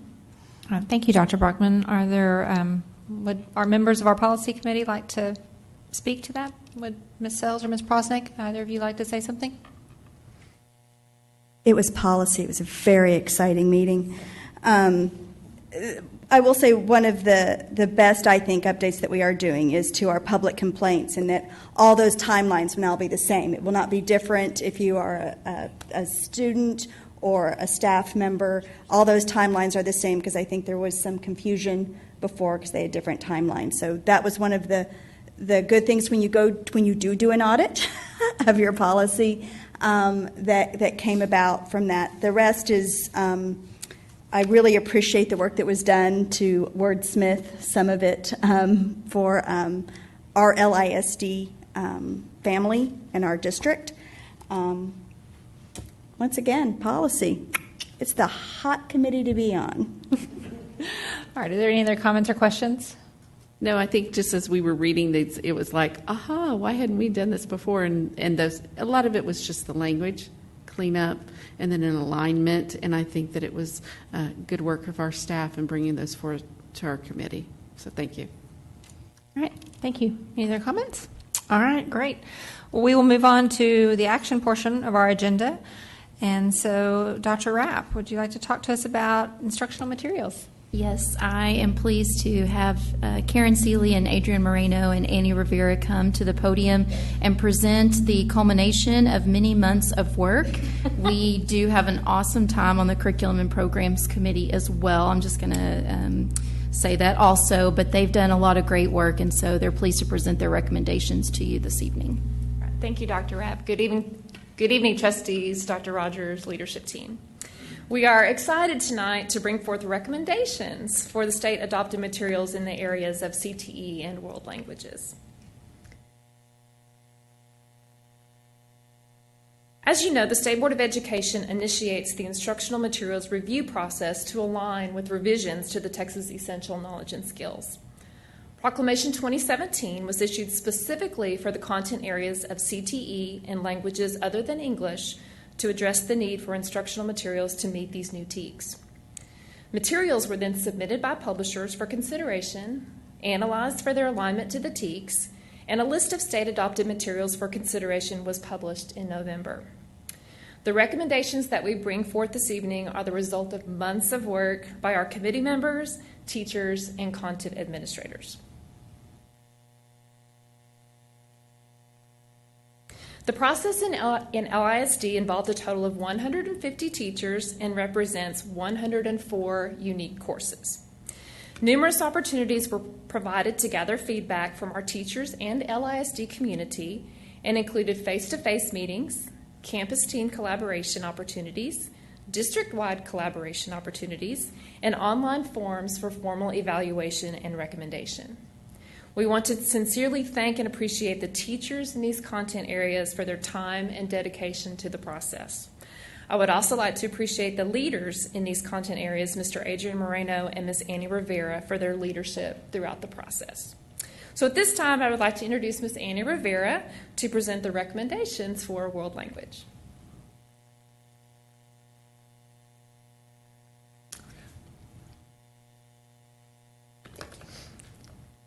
The World Language Teacher Committees have reviewed the materials and would like to recommend the following. For elementary Spanish, the recommendation is Santillana, Descubre el Español. For Spanish levels 1 to 3, as well as level 4 in middle school, the recommendation is Cambridge University Press, Mundo Real. For French levels 1 to 3, the recommendation is Houghton Mifflin Harcourt, Holt McDougall, Bien dit. For German levels 1 to 3, the recommendation is Ernst Sprachen, Genial Klick. For Latin levels 1 to 3, the recommendation is Cambridge University Press, Cambridge Latin Course Unit 1, 2, 3, and 4. And for Latin Level 4, the recommendation is Bolchesi Carducci. State proclamations do not address instructional materials for advanced placement courses, locally developed courses, and international baccalaureate courses. Additionally, Proclamation 2017 did not address materials for American Sign Language. Therefore, the RFP shown here addresses instructional materials needed for ASL and AP World Language courses. Now, I'd like to introduce Mr. Adrian Moreno to introduce the CTE recommendations.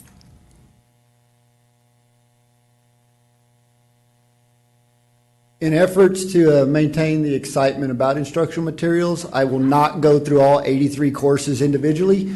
Instead, I will break this down by the 15 career tech clusters and just tell you the vendors that will be represented within those clusters. So for agriculture, CEV Multimedia and Goodhart Wilcox, and those two will also be our vendors for architecture. And for arts, audio, visual, technology, CEV Multimedia, Davis Publications, Goodhart Wilcox, McGraw-Hill, and Pearson.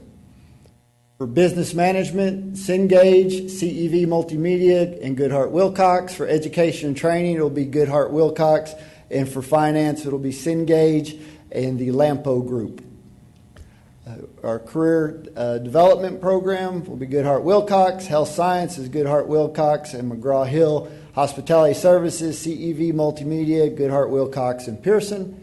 Human Services is Goodhart Wilcox. Information and Technology, Cengage, Goodhart Wilcox, and Pearson. I think there's a bit of a theme or pattern developing here. Law Enforcement for Public Safety and Corrections, there was no recommendation, and there was no recommendation for manufacturing as well. Marketing will be Cengage, CEV Multimedia, Goodhart Wilcox, and Pearson. STEM is Goodhart Wilcox, and in transportation is Electude USA and Goodhart Wilcox. In CTE areas where there was not a recommendation of instructional materials from SOB, the adopted list for the Proclamation 2017 supplemental materials, we will utilize these supplemental materials and other items to address the needs of those courses. And then these CTE courses are such that the supplemental materials support teachers in designing instruction, aligning industry standards for architecture, law enforcement, welding, automotive, tourism, and the practicums in health science and agriculture as well. I want to echo the thank you to these leaders for overseeing all these courses. It's by far one of the larger instructional materials adoptions that we've done. And then, of course, just say thank you to you for helping us always provide relevant materials to our teachers, even though the SBOE does not always call for those other courses. We do a good job in LISD of taking care of all our courses in every content area. So thank you. Okay, thank you so much. Are there any questions that you may have? None? Oh, Mr. Miller? I just have a couple comments. First of all, I get to sit on this committee with Ms. Prosnick and Ms. Hassett, and I feel like with the folks you just met and Dr. Rapp, it's a bunch of GT kids and me, and one of these things is not like the other, and it's me. To the point where a couple of our dear trustees even offered to take the iStation test for a baseline. I refused. Those of you know when I got hired into IBM in that story, you know why I didn't want to take the test. I didn't want it to be out there. So Adrian, I just want to talk about kind of overall. I mean, first of all, from a CTE perspective, one of the things that we learned is that this is really the first time we're doing this because of the way that it works with the SBOE asking us to step in here, right? Correct, sir. It's been a long. I've been in this district for 18 years, and this is the first time we've done instructional materials adoption in CTE. Yep. And in that, even from a holistic perspective, some may remember that a couple years ago, in looking at kind of general instructional materials inside the curriculum, that we made sure that we limited any procurement of materials that had Common Core references to them. That stays here. We're still going to do that, although these materials deviate a little bit when it comes to career tech, so you're not really talking about some of the same TEKs, but still we're following that process. Correct, Dr. Rapp? Yeah. I think this is a great example of local control. While I'm not sure that the deregulation of this, which again one of our senators helped lead, it pushed some expense to us. It's certainly not a world where the SBOE picks a textbook and you have to teach to it. It gives our teachers a chance to make those decisions. And your staff and your staffs and the campus staffs were involved in these selections from the LOTE side to CTE, et cetera. And I was just reminded at an AVID thing the other day at Marcus, we were talking about Magistra at Marcus. She's a Latin teacher. That's a Latin word. And she's doing very well. So we just talked about our conversation there. I would say the other thing is that about our committee, that where things come together. So one of the things we do is we talk about iStation and baselining, and you'll see district goals around the baselining. It's that when special ed and identification and LOTE materials come together, languages other than English, sometimes at an early age it's difficult to identify whether it's a learning disability, dyslexia, something like that, or if it's the language issues, right? It's language other than English. And so where some may say we're having a hard time with identification, well, that's just an age where we may not have the baseline like we're talking about here because it's high mobility. But our committee, we talk about those things, from the baselining and iStation to how we're going to handle those special services and curriculum and things like this. And so I just, again, kind of for everybody's edification, I love our committee, and I look forward to serving on it in the future. And I appreciate the work you guys do. I mean, it's just, it's like being a non-GT kid and a bunch of GT folks. It's just fabulous staff that we have. Ms. Prosnick has a question. Do you want to go ahead? Ms. Prosnick? I just want to clarify, these are textbooks. We write the curriculum. Is that correct, Ms. Rapp? Yes, we develop all our curriculum locally with our teachers, and these are just instructional resources that support our teachers in designing their lessons. Thank you. Dr. Rogers? Well, and one more point of clarification. While we haven't gone through this process for 18 years, we've provided instructional materials. Yes. I just want to be clear that... That is very true. We have provided a lot of instructional materials to meet the standards for our TEKs. All right. Thank you. I think. I just have one. Did you have a question? Oh, Ms. Hassett, go ahead. Just want to say thank you to y'all and staff, because y'all did put a voluminous amount of time and effort, so we really, really appreciate it. Right. And just a point of clarification, when you talk about the two areas that have no recommendation, is that you looked at materials and that the teachers, the staff just didn't see anything that they found worth them, I mean, there wasn't a textbook necessarily out there, and that's why you just chose to use supplemental materials? There were materials that we were up for adoption, and after the review, they did not meet the needs of our programs, and they were not. Our teachers that were on those committees did not feel they were we would benefit from using those. So the instructional or the supplemental materials and the process in which we're using now, they feel it better represents the type of program we operate, and it addresses the TEKS in a stronger matter than what those books would. Okay, thank you so much. They want to expose our I-Station scores. All right, so are there any other comments? Ms. Sells? Ms. Rapp, can you explain the process of making those materials available to parents for review and how many parents participated in that and took advantage of their right? Yes, absolutely. We make those materials available in person. We had 2 evenings where these lovely people had all the books available for viewing, and I believe one person came to that, and that was Ms. Rivera's husband. And then we also make them all available online as well for feedback. So from the comfort of their home and their chair, they're able to review all those materials, and we did not receive any online feedback. All right. Thank you. Any other comments? Ms. Cox? Motion. Oh, perfect. Thanks. I move to approve the Instructional Materials Proclamation 2017 as presented by administration. Thank you, Ms. Cox. Do I have a second? Okay. Who was that, Ms. Timish? Yes. All right. That is a motion by Ms. Cox and a second by Ms. Timish. Any other comments or questions? All those in favor? Aye. And that's unanimous. All right. Moving on to our next item, Mr. Ball. Thank you, Ms. Sheffield. This item is for the board to consider the adoption of an order authorizing the issuance of unlimited tax refunding bonds, Series 2017. And as you may recall, we've been talking about this issue for a couple of months now, and the time is here to take action on it if the board so chooses. This would be what's called a parameter sale, where the board would, through the bond order, would establish the parameters on which the transaction would be executed, and would give either the superintendent or the chief financial officer the authority to actually execute, as long as the transaction falls within these 4 parameters.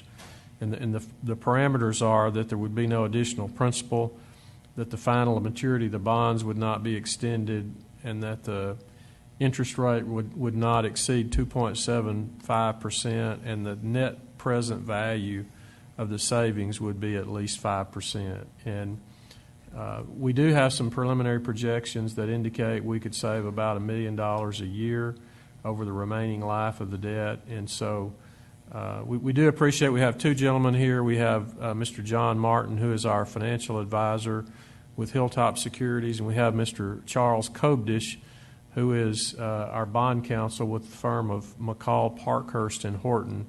And so with that, thank you, gentlemen, both for being here. And Mr. Martin, if you want to explain to the board anything that you feel like needs to be explained on this thing. Are there any questions? Ms. Prosnick? How are the underwriters chosen? The underwriters. Is that Mr. Martin's decision? Is it ours? It's our decision. The underwriting team has been working for the district for a number of years, and we have not changed those firms. And what we're trying to do is just rotate them in terms of who the lead underwriter is and who the co-managers are. And the underwriting team is RBC Securities, it's BOK Securities, Wells Fargo, and Raymond James. And Raymond James was the senior manager on the previous transaction that we had, and RBC Capital Markets is scheduled to be the senior manager on this transaction. And all four of those firms are among the leaders in the municipal bond market in Texas, and particularly these four firms are very active and very current in school finance issues in Texas, and they also provide resources and updates and help us stay current on legislative issues that relate to Texas school funding. Any other comments? Mr. Miller? So this would add to our decision this year. We've already made decisions in parameter sales for bonds that we've been able to call around $58 million. We'd be adding another 10 here of savings, so $68 million. Parameter sales are generally speaking what we've always done in LISD. Is that correct? We typically do that on refundings. On new money issues, you probably would want to either do a competitive sale or some sort of negotiated sale, but the parameter sale is probably the best choice on a refunding. And that's what we've done of late, has been refundings. Yeah, good. And so I guess that's where I was going, that there is a bit of a difference when you're selling the new bonds, right. More of a competitive process in a refinancing, if you will. I think, going forward, I'm interested in, I think TASB or other firms have some training where the board can have a better understanding of, kind of like Ms. Prosnick's question, who are the underwriters, how are they selected, just a little more, because ultimately the decision falls on us, and so more understanding of the process and how it works, how they're selected, the value of them. Mr. Martin, I'm not talking about you, everybody else, okay? And just how it works, so that we can just have a good understanding of it. It's been a good process, but I think with school finance, even when you look at our liquidity requirements and then some of the money we have that we could make a longer-term investment on, generally speaking, government entities will be very conservative. There might be places for us to be a little more aggressive while still being able to be backed with very safe investments, and so those are some things I'd just like for us to explore together going forward. And we have I believe we already have a finance committee meeting scheduled to look at that. That's a different topic from the refunding, but we already have a meeting scheduled with the finance committee to look. That's one of three topics that we have on the finance committee agenda, and I don't recall offhand the date of that. I just know that Ms. Blanton has that scheduled, I believe. Yes, and Thursday. And to be clear, I pivoted from the agenda, so I stayed within the agenda to get clarification as to how we pick the underwriters and that type of thing. So there is no deviation for the agenda, but you're right, it is a different topic, how we get to something like this and clarification, because I think that President Sheffield reads a statement at the beginning about the due diligence that we go through, being able to ask questions of the staff. This is one where, frankly, I learned quite a bit from questions from the trustees on this, and so I just look forward to an opportunity to go through it in a little more detail. Well, one of the things, those are all great points. One of the things that we believe is important, and as evidenced by the team that's before us, continuity is a big factor in these relationships. With Mr. Kobdish, in response to one of the trustees' questions, we inquired how long we've been doing business with the firm, and as it turns out, the LISD's been doing business with McCall, Parkhurst, and Horton since before I was born, and Mr. Kobdish has been involved personally with representing the district since 1986, and I don't know exactly how long Mr. Martin has been involved with the district, but it's been a long time. And as is the case with the underwriting team, these are not new relationships that either Dr. Rogers or myself have initiated. These are long-standing relationships with the district, not necessarily with the district, the current district leadership. And so continuity is important. As we've had to do some reporting for compliance purposes, we've actually called on Mr. Kobdish and his firm to help us research some of the history in order to be compliant with the transparency that's required of us by statute. And we want to be transparent as well, but when you start going back 15 or 20 years and doing research, it's good to have a relationship with someone who has those files right at their fingertips. And I may be stretching a little bit to say they were at your fingertips, Mr. Kogish, but you were quick to respond to us, and thank you for that. Yeah. Are there any questions? Okay, is there a motion? I move to approve the adoption of the order authorizing issuance of unlimited tax refunding bonds, Series 2017, establishing sale parameters, authorizing an execution of bond purchase agreement and an escrow agreement, approving an official statement, and enacting other provisions related to the subject as presented by administration. Thank you, Ms. Hassett. Do I have a second? Thank you, Ms. Sells. That is a motion by Ms. Hassett and a second by Ms. Sells. Any other comments or questions? All those in favor? Aye. And that's unanimous. Will you raise your hand? Thank you. That's unanimous. I was getting there. I was writing. There's a big joke behind this. I know. Going on here. People are just working on it. Okay. So moving on to our next item, Mr. Ball. Thank you, President Sheffield. This is an item also that the board has seen a couple of times. This is a mandatory calculation using the equity tool that's provided by the U.S. Department of Agriculture, the paid lunch equity tool. And those calculations result in a need to increase the meal prices for the 17-18 school year by 5 cents. And it's the recommendation of the administration that the board approve those calculations, as we've previously discussed. Thank you, Mr. Ball. Are there any questions regarding this? We've been discussing this now for a couple months. Anything? Ms. Ellis? No? Okay. Okay, do you have a motion? I'll make the motion. I move to approve the meal price increase of 5 cents for the 2017-18 school year as required by the USDA paid lunch equity tool presented by administration. Thank you, Ms. Sells. Do I have a second? Second. Thank you, Mr. Miller. That's a motion by Ms. Sells, a second by Mr. Miller. Any other discussion? All those in favor? And that's unanimous. All right, moving on to our next item, our renewal of RFP 238915. Mr. Ball? Yes, President Sheffield, this matter is closely related to the previous matter.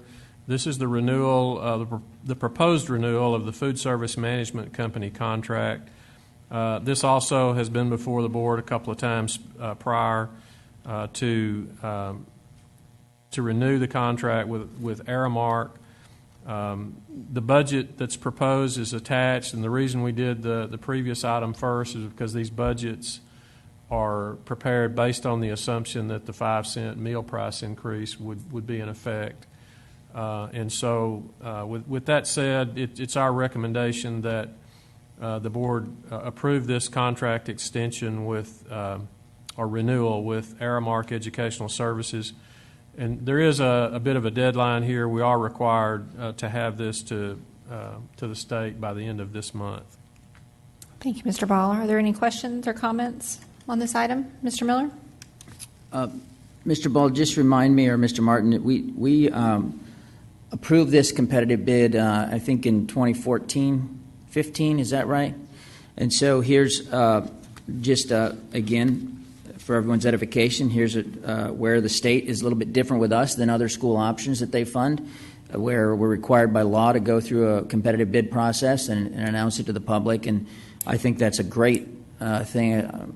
I think the state should apply that to anybody they give money to. But this is one where when Mr. Ball says that we have a timeline to get it to the state, it is a statutory requirement that we're following here. And I would just say, because the recommendation, we have had a great relationship with the provider. I think we've got some really great creative things coming up. Even Meals on Wheels, which we need to talk about. But just some things that you're going to see LISD lead on, Dr. Rogers. I think about the food truck and different ways we're going to be providing for campuses and even students outside of the school year. And so along with this meeting the bid requirements, I think there's a lot of value we get from the provider. Thank you, Mr. Miller. Any other comments? Okay, do I have a motion? Ms. Sheffield, I move to approve the renewal of RFP number 2389-15, Food Service Management Company, Aramark Education Services, as recommended by administration. Thank you, Ms. Prosnick. Do I have a second? Second. Thank you, Ms. Cox. It's a motion by Ms. Prosnick and a second by Ms. a second by Ms. Cox. Is there any other discussion? Okay, all those in favor? Aye. That's unanimous. And our next item, Mr. Ball, once again. Thank you, Ms. Sheffield. This is a recommendation to extend our arrangement, our contract with our student information systems vendor, which is Skyward. This is a system that's really critical to our operation. It's the main repository for our student information, and many other applications across the district look to this application. Our library programs, our child nutrition programs, our nurses are drawing information out of this program, and just I could go on, but it is very central to the operations of the district, and it has been through a competitive process. It was initially selected by the state of Texas as one of the approved student information systems. That contract has now expired, and a service center, education service center, has picked it up as a qualified vendor, and so it's our recommendation that the board approve this arrangement with Skyward. Thank you, Mr. Ball. Are there any comments, questions? Mr. Miller? Well, I was going to represent our discussion in committee. We had, for those who don't know, I think even Ms. Gregg, you had committees back when you were on the board. They were very helpful, and so it allows us to spend some time kind of vetting things out. On technology, I'm not a huge ESC fan. Most people know that. I think there is, however, some value, and this is a procurement option available to us. But what's not, and of course, if we didn't renew Skyward, I think we'd have, quite a few people showing up to speak to us. But Skyward is getting better as a tool. But what I think you'll see in the future is us looking at some other tools that actually go farther than Skyward, and parent communication, and looking at grades and those types of things that, from a requirement perspective, we're not allowed to use other types of. We only can use maintenance and operations money for this because they're a managed service. It's an important distinction. You can't use bond money for these types of purchases. You have to use the money, the same money that we pay teachers from, and that type of thing. So I'm excited. I think in a few months here, I don't remember the timeline, when we start talking about with Dr. Rapp and Mr. Ball and Mr. Kolbeck, if he's here, about some integration with some other systems that are actually going to take us to a very robust form of communication with parents and integration with some things that the teachers have as well. So. Thank you, Mr. Miller. I agree. I think some of the enhanced functionality of this is going to really benefit our district and across the board, from students to teachers, parents, everybody. So it's really exciting. Are there any other questions you might have? Okay. Do I have a motion? Move to approve ESC Region 19 RFP number 14-6994 Allied States Cooperative Technology, Software Services, and related items, Skyward, as recommended by administration. Thank you, Ms. Hassett. Do I have a second? Second. Thank you, Mr. Miller. It's a motion by Ms. Hassett and a second by Mr. Miller. Any other discussion? All those in favor? Aye. And that's unanimous. All right, our next item, Mr. Ball. Thank you, President Sheffield. This item is a matter that's come before the board. We have a business who's requesting a variance for the spacing requirements for the sale of alcoholic beverages adjacent to the LHS Harmon 9 and 10th grade campus in the Westside Aquatic Center. The name of that business is Lytle Discount Supermarket. They are in the process of evaluating a site that literally is right between it borders the district's property between the district's land and Round Grove there, and the proposal is to request a variance. The state law requires a 300-foot separation between the property lines, and this proposal is inside that distance. And so the supermarket has been notified via a letter that the administrative recommendation is not to approve this request, and so it has now come before the board to allow the board to take a position on it. And so certainly the recommendation from the administration is that this request not be approved. Thank you, Mr. Ball. I think we're happy to make a recommendation on that. Are there any other comments you might have for Mr. Ball, or any questions about this? Okay, do I have a motion? I'll make the motion. I move to reject the request for variance of spacing requirements for the sale of alcoholic beverages between the LHS Harmon 9th, 10th grade campus, the LISD Westside Aquatic Center, and the proposed Little Discount Supermarket as presented by administration. Thank you, Ms. Sells. Do I have a second? Thank you, Ms. Timish. That is a motion by Ms. Sells and a second by Ms. Timish. Any other discussion? All those in favor? Aye. It's unanimous.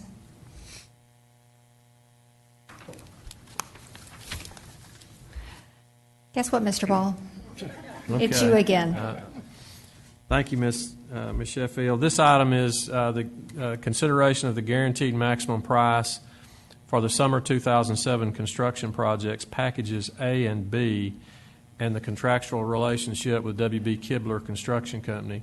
As you may recall, a few months ago, we had a competitive process to select a construction manager at risk for the projects that were approved by the board last fall for summer work this coming summer.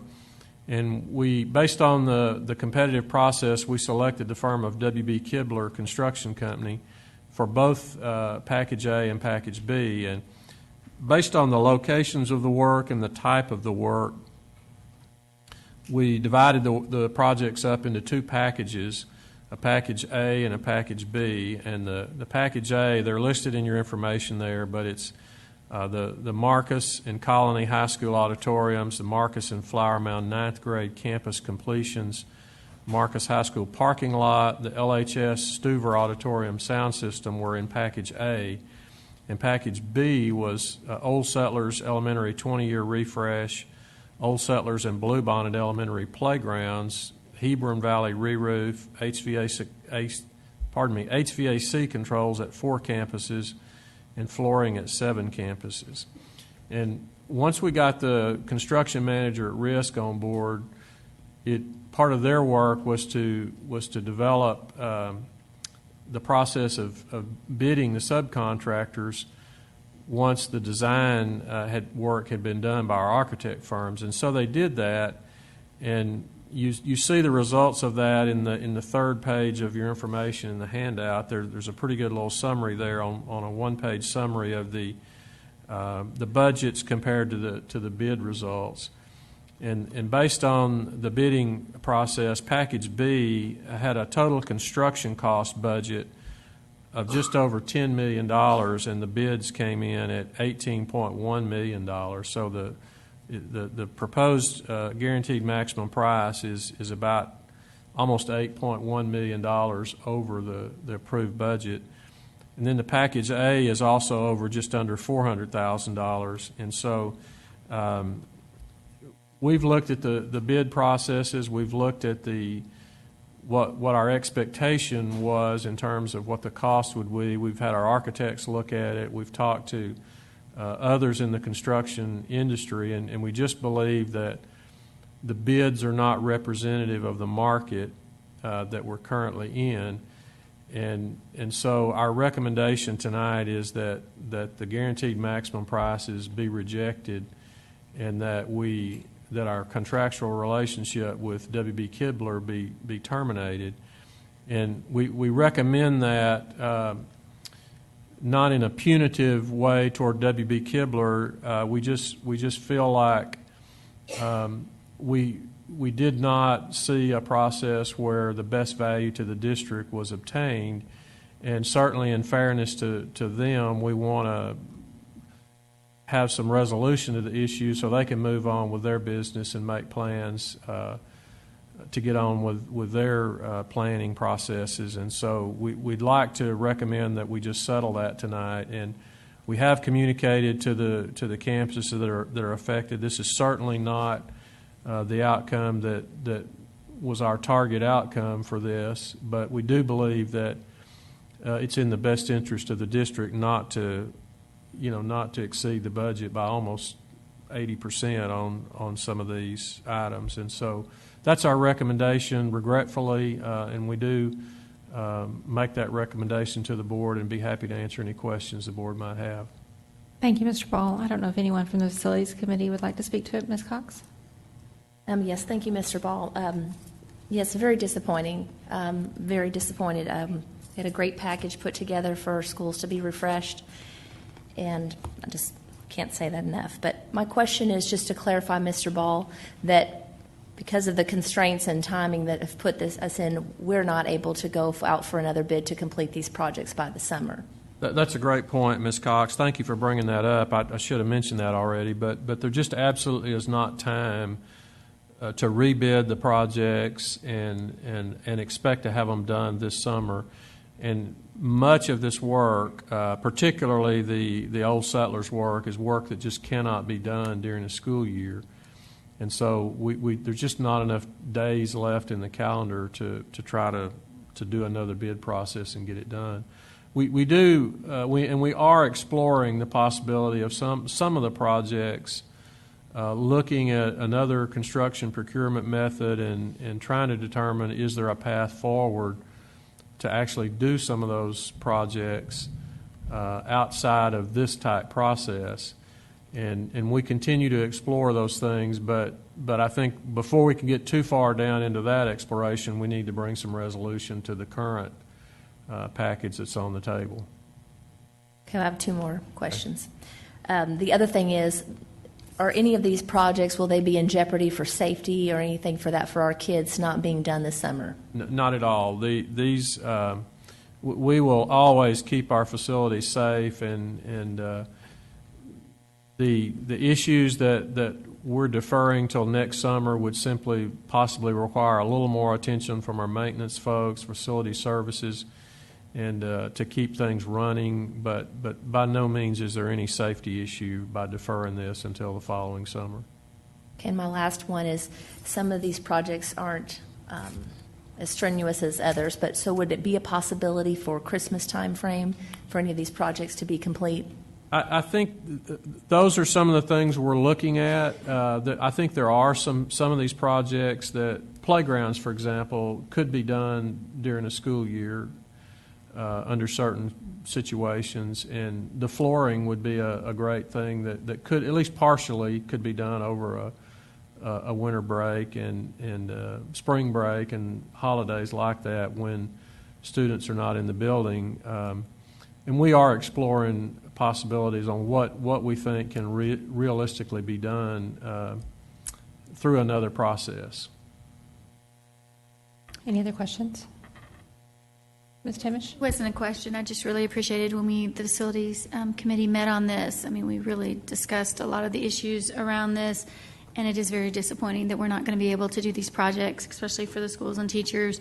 And I mean, I feel like, our staff really looked diligently at what could be done, and it's just, I'm disappointed. I know we all are, but I just am grateful that we're being responsible with, the bids that we received.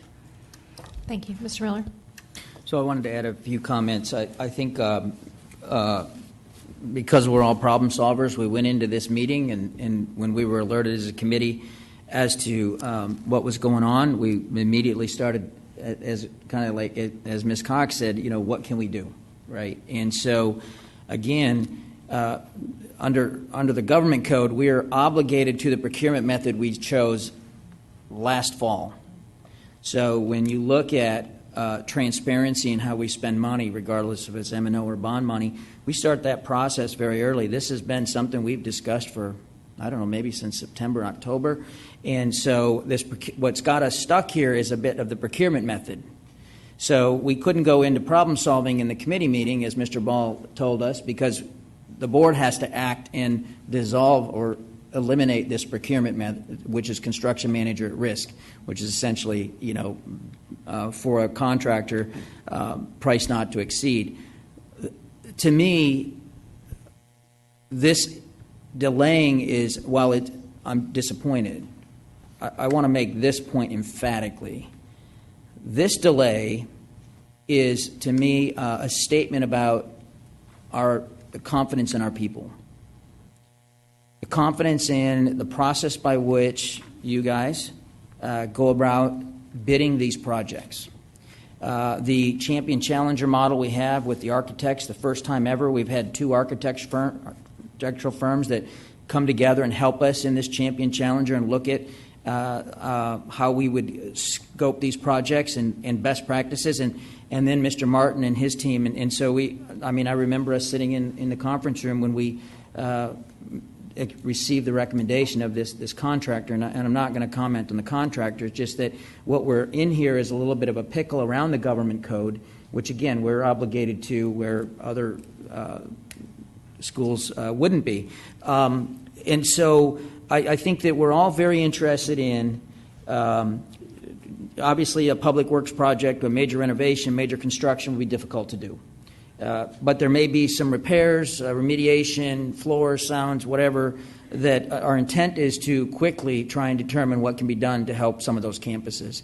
And so I think the question around safety is a great one. We certainly wouldn't avoid anything that would help with that. And last year we had the issue of Highland Village Elementary. We had a plan, but as soon as we knew that there was black mold, we went quickly, and it cost us more money. And that's just what happens in these older buildings. But the other thing is the monies. There'll be people who look at the monies here and say, "Oh, what happened to that?" Those monies have been encumbered from the last bond since last year. We encumbered those monies. They're not spent. They're actually allocated. So we at some point will release that encumbrance of those monies to be used on other things once we decide what procurement method we may use on the next projects. Would that be fair? Well, I don't know. That's ultimately a board decision. I guess our thinking is the board approved these projects to be done, and so we're not seeing any change to that. Well, all we're talking here is about timing, and so we're not. It's not our current understanding that there's a desire of the board to change these projects and earmark these funds for other purposes, but to simply do them as quickly as we can. I think what we're saying is as quickly as we can on the major projects is probably next summer, and that we're exploring opportunities to do some of the smaller projects sooner than that, possibly using some other procurement method. But selecting another procurement method would leave the money allocated in the same manner that it currently is, unless the board chooses to go another direction on that. Okay. Thank you. Any other questions? Okay. Do I have a motion? Ms. Sheffield, I move to reject the guaranteed maximum price for summer 2017 construction projects A and B and contractual relationship with W.B. Kibler Construction Company as recommended by administration. Thank you, Ms. Prosnick. Do I have a second? Thank you, Ms. Hassett. It's a motion by Ms. Prosnick and a second by Ms. Hassett. Any discussion? All those in favor? Aye. All those in favor? And that is unanimous. Okay. Our next item, Mr. Ball doesn't get to talk anymore. No. That's so sad for you. Okay, we have a joint election agreement and contract between Lewisville ISD and Denton County Elections for our upcoming election. Do I have a motion? I'll make a motion that I move to approve the joint election agreement and contract for election services between Lewisville ISD and Denton County Elections Administrator for the May 6, 2017 general and special election. Thank you, Mr. Miller. Do I have a second? Thank you, Ms. Cox. That is a motion by Mr. Miller and a second by Ms. Cox. Any discussion? All those in favor? Well, I just wanted to add that this is simply a procedural item for us. That's correct. Yes. Okay. All those in favor? And that's unanimous. Our next item is the same thing, but with Tarrant County. since our district does span 2 counties. So do I have a motion on this next item? I'll make that motion. I move to approve the joint election agreement and contract for election services between Lewisville ISD and Tarrant County Elections Administrator for the May 6, 2017 general and special election. Thank you, Ms. Sells. Do I have a second? Thank you, Ms. Hassett. That is a motion by Ms. Sells and a second by Ms. Hassett. Any further discussion? All those in favor? Aye. And that's unanimous. All right. Next, we're moving into consent. Are there items that need to be pulled? Ms. Cox? I would like to pull 2B11. I would like to pull 2A3. 2A. Okay, so 2B11 and 2A3. And was there another one? Yes, 2A2. 2A2. Okay. Any others? All right. Do I have a motion to approve those not pulled, the remainders? Motion. I move to approve the consent agenda items with the exception of 2A2, 2A3, and 2B11. Thank you, Ms. Cox. Do I have a second? Thank you, Ms. Sells. It's a motion by Ms. Cox and a second by Ms. Sells. Any discussion? All those in favor? Aye. And that's unanimous. All right. So our first item to pull is 2A3. Oh, I'm sorry, 2A2. So That was Ms. Prosser. that was Ms. Prosser. Yes. So do I have a motion for that one? Oh, I'm sorry. Ms. Sheffield, I make a motion to approve RFP 2487-17 supplemental instructional materials for world languages, sign language, and advanced placement materials in EPCNT Eagle Mountain Saginaw ISD 15160292022 and Grand Prairie ISD number 1504. That was a mouthful. Okay. Thank you, Ms. Prosnick. Do I have a second? Thank you, Ms. Hassett. And Ms. Prosnick, would you like to speak to your motion? Yes, this was mentioned by Ms. Rivera when we did our adoption earlier tonight for the world languages adoption. And I just want to note that these are supplemental materials, but Ms. Rapp, could you speak to these are mostly for AP. Could you speak to how our students do on the AP tests? Yes, our students do very well with the way that our teachers design their lessons with supplemental resources. Currently, 81% of our students that take the test score 3, 4, or 5 in the languages. Okay. It's impressive. Are there any other comments to that motion? Okay. So that has been motioned by Ms. Prosnick, seconded by Ms. Hassett. Any further discussion? All those in favor? And that's unanimous. All right. Do I have a motion for 2A3? Sheffield, I move to approve RFP number 2492-17, School Pictures Elementary. Thank you, Ms. Timish. Do I have a second? Thank you, Ms. Cox. Ms. Timish, would you like to speak to the motion? I am going to recuse myself from this due to contact at the National School Board Association Conference. Okay. Thank you, Ms. Timish. Are there any other comments to be made? Okay. All those in favor?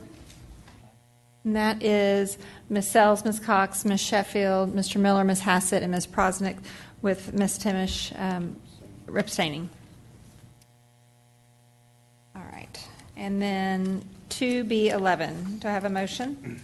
Yes, I make a motion to approve EPCNT GPISD RFP number 1402, GCISD RFP number 091516, and FWISD RFP number 15117, Translation and Interpretation Services. Thank you, Ms. Cox. Do I have a second? Ms. Timish, thank you. Ms. Cox, would you like to speak to your motion? Yes, I just wanted more of a clarification of, as it's stating in here, how many languages we have spoken in the district. And how is that determined of what translation services that the district needs at that time?